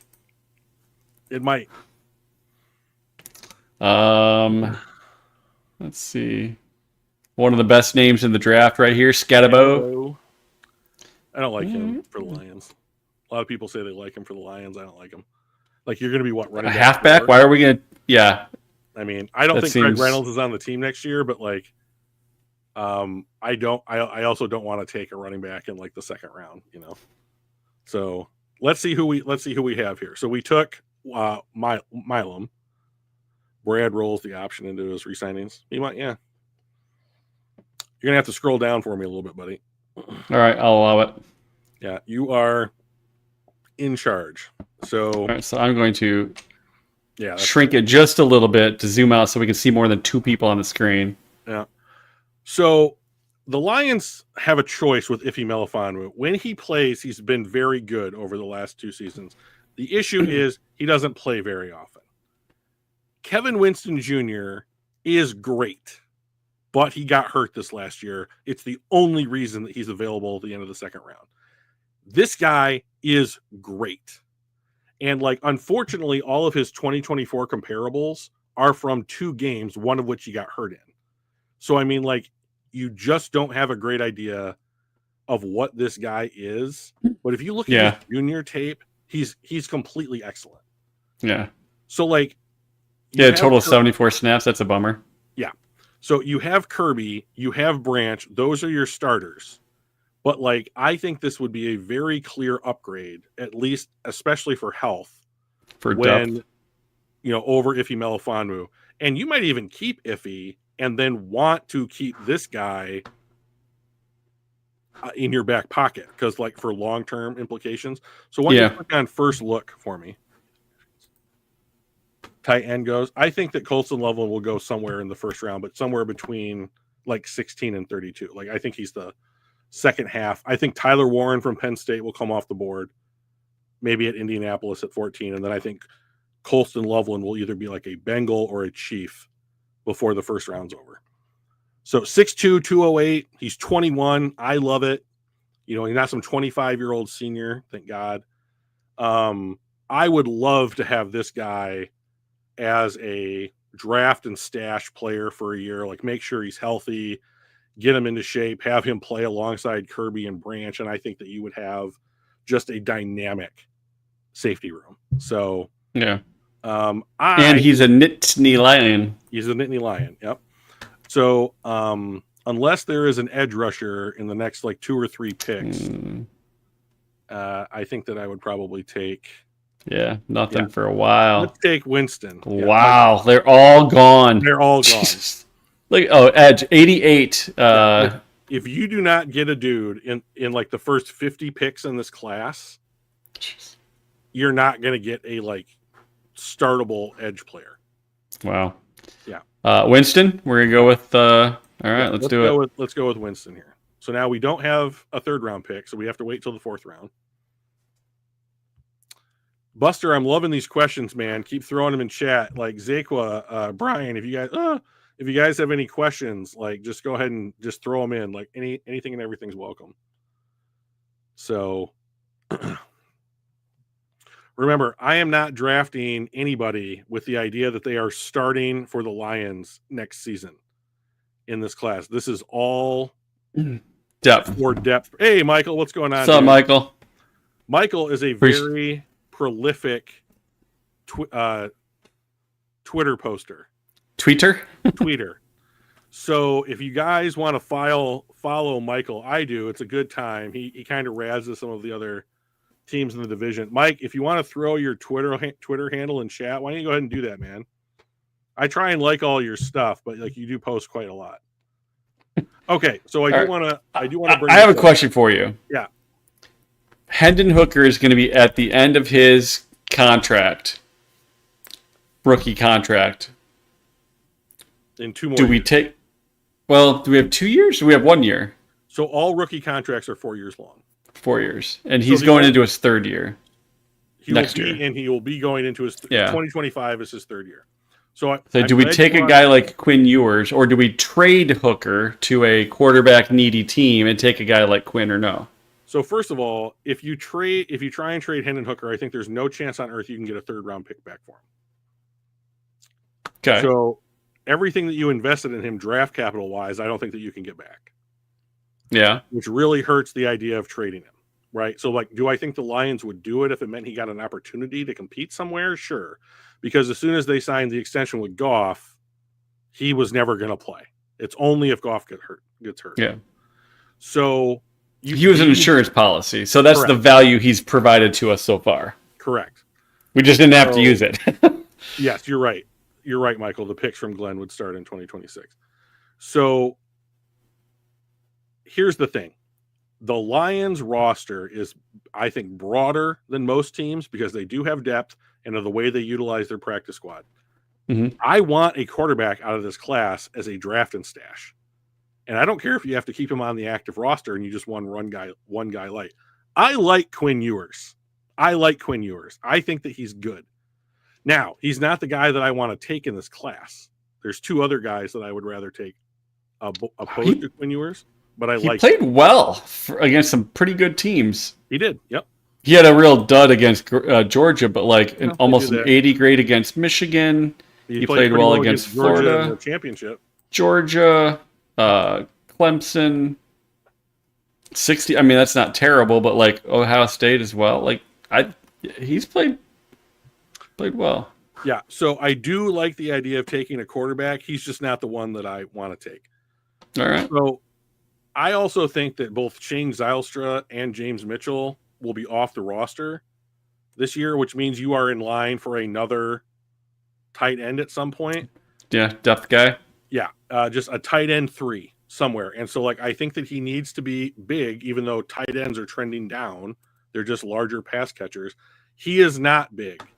He's 236 on his college's website, which is where that's like when you talk about he's not big. 6'5", 236. That's huge. He's tall, but like Brock Wright, Laporta's in the 250s. Is he really that big? I think 245, 250, something like that. And Wright's bigger than him. Like so he's gonna be our speedster. Yeah.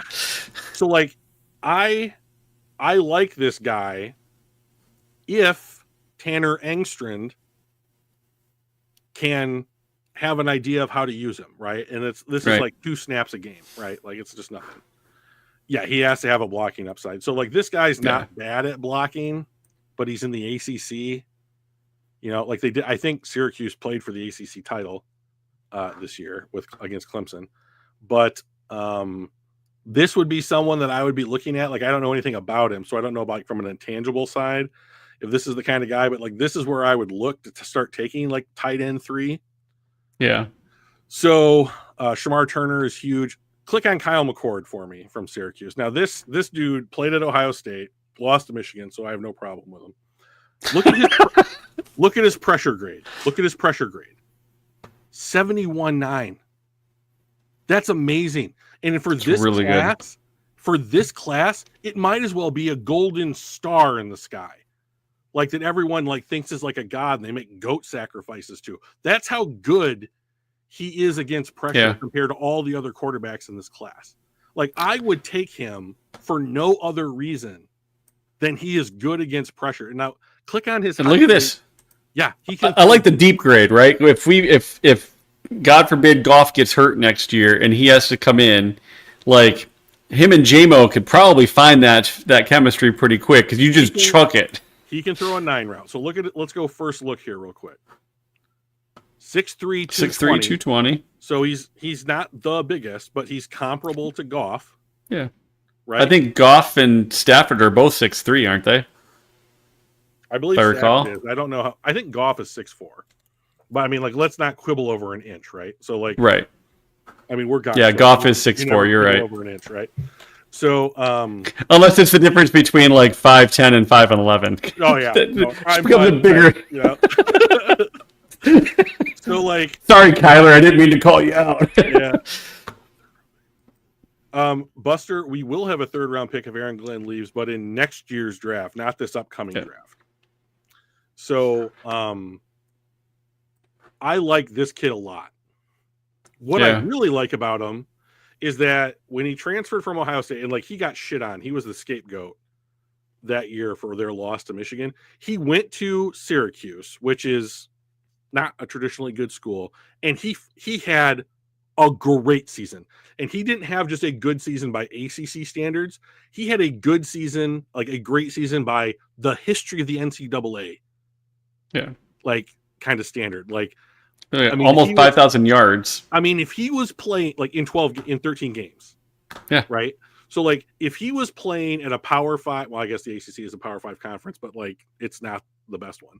You know, like if he was playing at like Mississippi State or Texas A&M or Wisconsin or something like that, like this guy would be a Heisman Trophy candidate. So like I love Kyle McCord. Now, I don't know that I want to take him here, but like if you don't take him here, you're not going to draft him. Right. So like I am torn.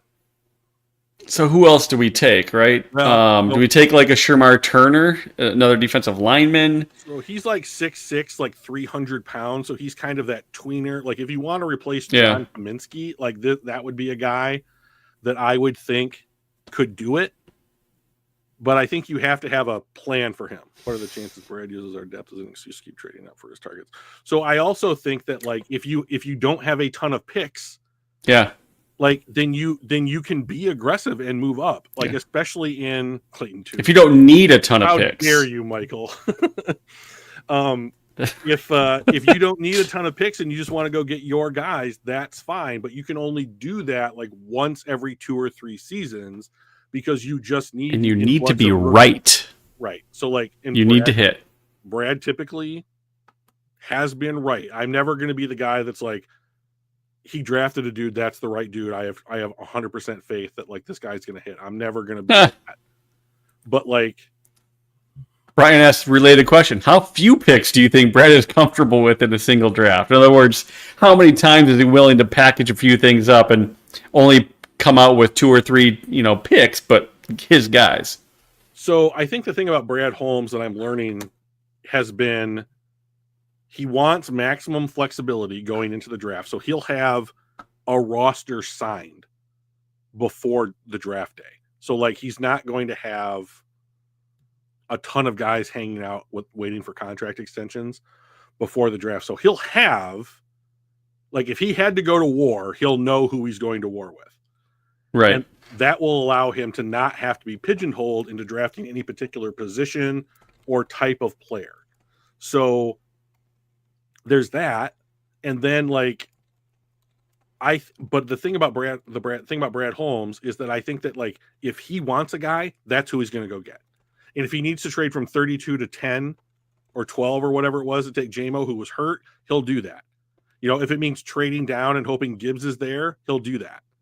You know, so, like, I don't know if, like, going up or down, I think he's just comfortable doing either thing. Whatever the need comes, right? Right. And if it's like we want guys in these spots, I'll trade a pick from next year's draft in order to get one right now to take that guy. Yeah. Like they did with Baki and Manu. Yeah, they've got their big board. They want if they see somebody falling down where it was higher up their board and they're just still around, I think that they're going to do the things that they need to do to get that player. Like, hey, we expected him gone a round ago. Let's do this thing. Like, do what it takes because we're getting a +1 round talent at our pick, in our estimation. So I think he'll do that if he needs to, especially if he sees a dude that drops more than expected. Yeah, I fully expect Brad will go and get his guys, right? So I think that's so. Like, let's X out of here. Yeah. Let's just take McCord just for the sake of it. We'll just do a little something different this time. We'll stash this guy for the future. All right. We'll get an A+ on our grade for taking him. So we've got 3 picks left. Now we're looking for guys who are either have one clear definable trait, like you're really fast or you're really good with the ball and you break a lot of tackles, that kind of stuff. Or we're looking for potential guys. Yeah. Who can we develop? What, height, weight, speed, you're a ball of clay kind of people, but they have some problem. So, like, we're not going to take guys that have problems with, like, the law. We're not going to take guys who have problems with drugs. We're not going to have, if that stuff's happened, like, they have yet to take a guy like that. So is this where we take our depth wide receiver? So there's a couple of guys that I like for that. So or finally a tight end. I love Mitchell Evans from Notre Dame. Oscar Delp announced today that he's going back to college, so he's not going to be here. So I like Mitchell Evans. 6'5", 260 is a good. I think he was excellent in 2023, and I think that he had so he's good at that. But like I think that he's that kind of ball of clay. Big, good tight end 3. Not going to push anybody right away. Click on so right next to or up on the left hand corner, Mike. It says full draft, and then your picks. It says new next to it. Above the click on that. So we've taken a tight end, safety, and a quarterback. So tackle. Mike is tackle / guard. Tackle/guard. Mike's yelling at me to hurry up a little bit. So let's I know I outed you. Let's take Mitchell Evans because I like that pick in this spot. Mitchell Evans. Oh, yep, tight end. Yeah. All right, I like it. We got 2 picks left. There are 2 wide receivers down near here that I like. One is Brew McCoy from Tennessee, and the other is Rock Taylor from Memphis. They both fit the height, weight, speed profile of like a Tim Patrick. So if one of them, quote unquote, should be on the board at this pick. So whoever we get to, there's Rock and Rock Taylor. Yeah. So like any of these 3 guys, actually, Rock, Brew, or Jabbar Muhammad. Like Jabbar Muhammad was on Washington's national championship team that Michigan played for the national title, and he was very good. So I would love to have him as like CB4 or CB5, So like this kid, I think the failing of this kid is that he played at Memphis, I mean, I like that contested catch rate. That's what big. Tim Patrick does for us, right? Yep. So I would really appreciate it. And I've tweeted at PFF a number of times. They refuse to put run blocking grade on wide receivers, that kind of thing. But like, I would love to know what these guys' run blocking grade is. And he didn't have as good of a year, but like he fits the height, weight, speed, profile that the Lions want for that role. And this guy's just been good. And like, but he is a zone corner. He is not a man corner. So yeah. The Lions will draft a man corner. So like, I think we go Rock Taylor here and replace Tim Patrick on the depth chart. Yeah, so add somebody behind him anyway. Right, he will be Tim Patrick's backup. Right. Yeah. So like, you still have Antoine Green. You could re-sign Allen Robinson. You could re-sign Donovan Peoples-Jones. But like, I just think that those guys are not in the long-term future of the Lions. So the guy that I like here, you could also draft Julian Fleming from Penn State in that same role that Rock Taylor went. I kind of like Cooper Mays here. Like, the Lions only have Kingsley Aguakon as a practice squad backup for Ragnow. The actual backup for Frank Ragnow is Graham Glasgow. So like, if you wanted to draft a developmental center, like, Cooper Mays might be the guy that you could take. Yeah, because he's been hurt all year. 6'3", 300. That's, I mean, we usually take a little bit bigger on the defensive line than that guy. Another thing to remember is, depending on Mingo and McNeil's health, this team will start the year with like a serious depleted 3-tech position group. So like, it's entirely possible that they could draft another 3-tech just for depth purposes, because both of those guys are hurt, and like, maybe they get hurt again, and we hope not, but like, that's possible. What about Gentry? Would a guy like a linebacker to be our maybe to replace Derek Barnes, or if Rodrigo doesn't come back or something like that, do you think there's an opportunity for a depth linebacker at this late? I mean, this is what, seventh round or whatever. So any guy here that the Lions pick, regardless of position, has to play special teams well. So I mean, just click on Gentry. I haven't looked at him yet. So he's a good run. 6'6", 215. Christ. So that is, weird. That is a weird profile. Really good at run defense. Wow, he's an edge player. He's an edge guy. Well, they actually played him at linebacker. That is weird. Yeah, this is the kind of guy that you draft, and then you're like, you have to go eat like 6,000 calories a day. He's the guy that can do a little bit of effort. He may not be elite at one thing, but he can. He I don't know what his speed looks like yet, but at 215 is light for someone that's 6'6", right? He's very thin. So he's probably fast then. He's probably tall and fast, I would assume. I think you're probably special teams. I think you're probably that. Look at that coverage, that run defense grade, 92.1. It's really good. Pass rush is good. He had his best grade against Michigan, who loves to run the ball, and that's about the only thing that they could do this year. So, little more, and like, I think that like, you can't teach 6'6", that kind of thing. Yeah, let's take him. It's fine. All right, let's do it. Good pick, Mike. Pause and offer trade. No, we have no more picks. Oh, next year's. I did hit my 50th mock draft completed when I was at work today. So since the draft finished last year, I've done 50 mocks on PFF Simulator. Wow. So this was in the bottom 18%. Well, so if you look at the needs that they say the Lions need, they need center, guard, edge, and linebacker. And like, I have very big exceptions with center and linebacker. Yeah. So like, I just don't think, like, I think they had to pick something, but the problem with the Lions this year is that there's nothing to pick. Like, they could literally take any position that they wanted to, and they don't need to take any position, because so I'm curious, do the Lions identify a position group and go hard at it like they went hard at corner last year? Do they just spread everything out and go for general depth?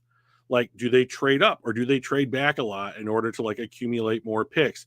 Are they going to target their guys, or are they going to let the draft fall to them? Like, I don't know. I'll be curious if they do start trading for more picks. Do they trade for next year's picks?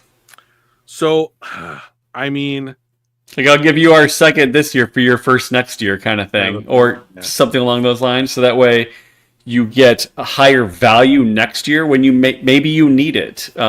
We certainly don't need that kind of level of pick this year. So maybe you just turn that into a better pick next year. The thing, the thing that I'm curious about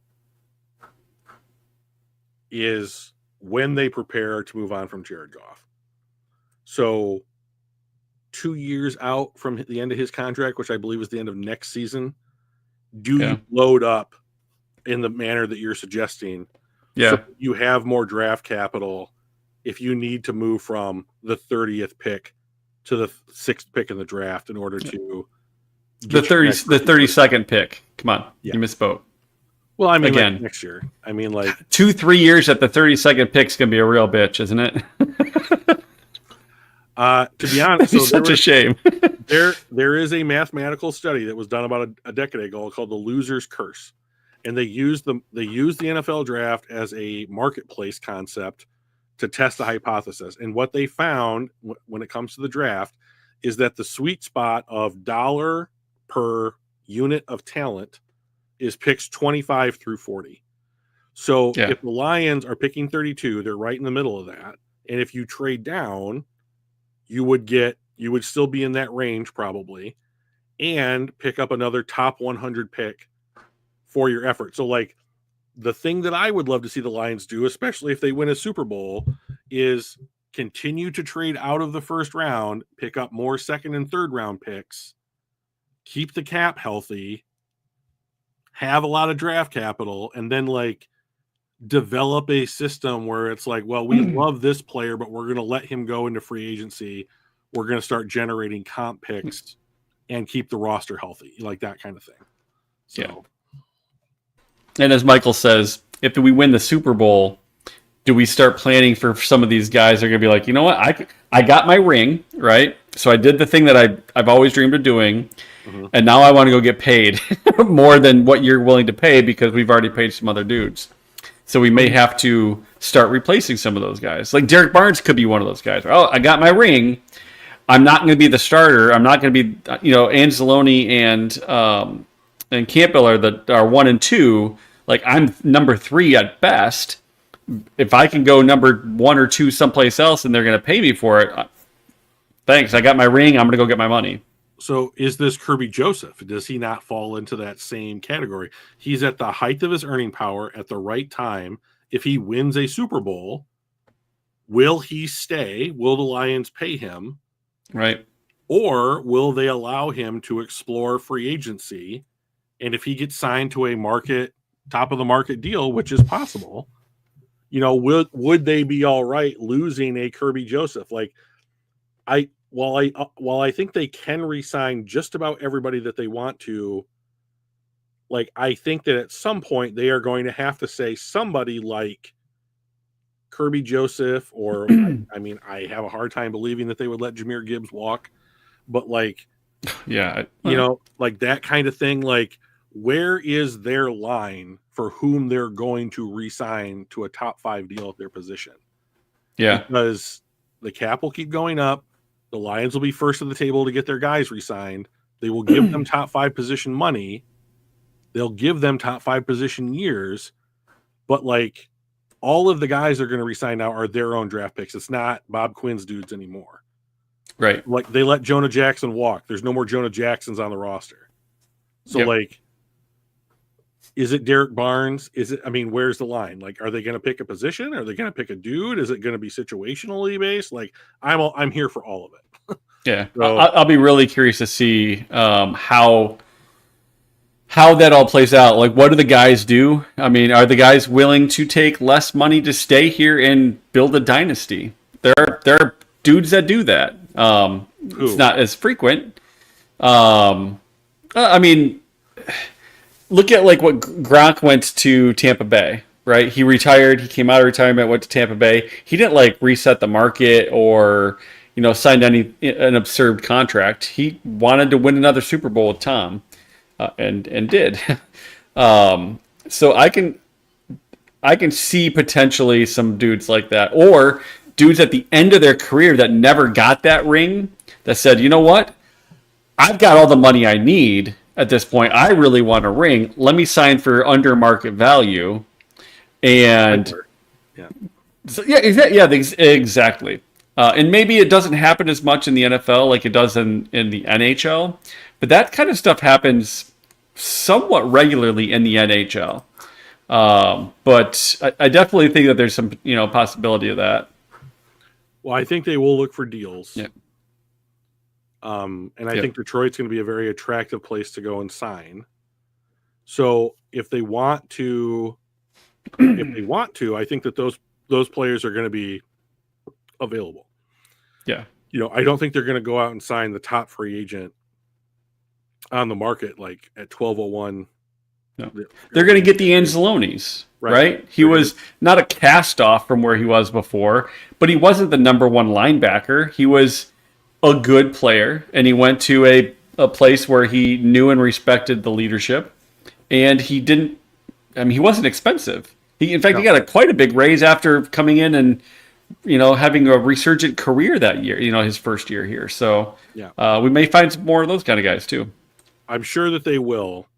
And like the way that my math worked out is if Detroit just goes into this draft and drafts this number of guys, signs back their practice squad, and like one or two other guys, and they can sign like 3 UDFAs and they'll have a 90-man roster. And they have $38 million coming off a dead cap. They've got $52 million coming off of injured reserve. So like they are projected to have something like $60 million. So to me, that says they're going to have $20 million in the offseason to play with, to like sign their guys. Now they can sign guys like Kirby and Aiden to like huge contract extensions that don't kick in on this, this year, because they have a year left on their rookie deals. But like they're already to the point where, they're still going to have like the 8th most money in the NFL. And they're in like year 2 of like maxing out and extending like their guys. But like how many more their guys are they going to be able to draft? Like there's no more spots, and then like you're signing the guys you already did to huge extensions. So you have to draft guys who are, I'm watching that too. Because you have to wait until the end of the season to know what contract extension incentives or contract incentives they hit. Like if they made the Super Bowl, if they made the conference championship, did they get so many yards or whatever? So like once that whittles down their cap and we can do that math, we'll know what they can roll over. Last year they rolled over something like $7 million. So that would be awesome. They're going to want, they elevate their practice squad guys a lot. So like, even when they're not hurt, they activate them. So like, it's a way to keep them away from other teams. So they're going to need $20 million to play with after they're all done spending. Yeah. Just to operate their roster the way they want to. So they're not going to go crazy. So what does that look like? I'm very interested. Yeah. All right. We went super long today, which was fun because we got to do a 7-round mock draft. We got to talk about the future. I don't know. I'm like, hey, Drew, let's try to keep it to like 90 minutes. Yeah, let's do it. 2 hours and 13 minutes and 30 seconds later, we're like, all right, let's call it. Appreciate y'all popping into the chat. Anybody that's watching on the video demand replays as you check out our channel, appreciate that as well. We'll be here next Tuesday, 7 o'clock, just like every other Tuesday. Appreciate you guys. Like, comment, subscribe, do all that fun stuff.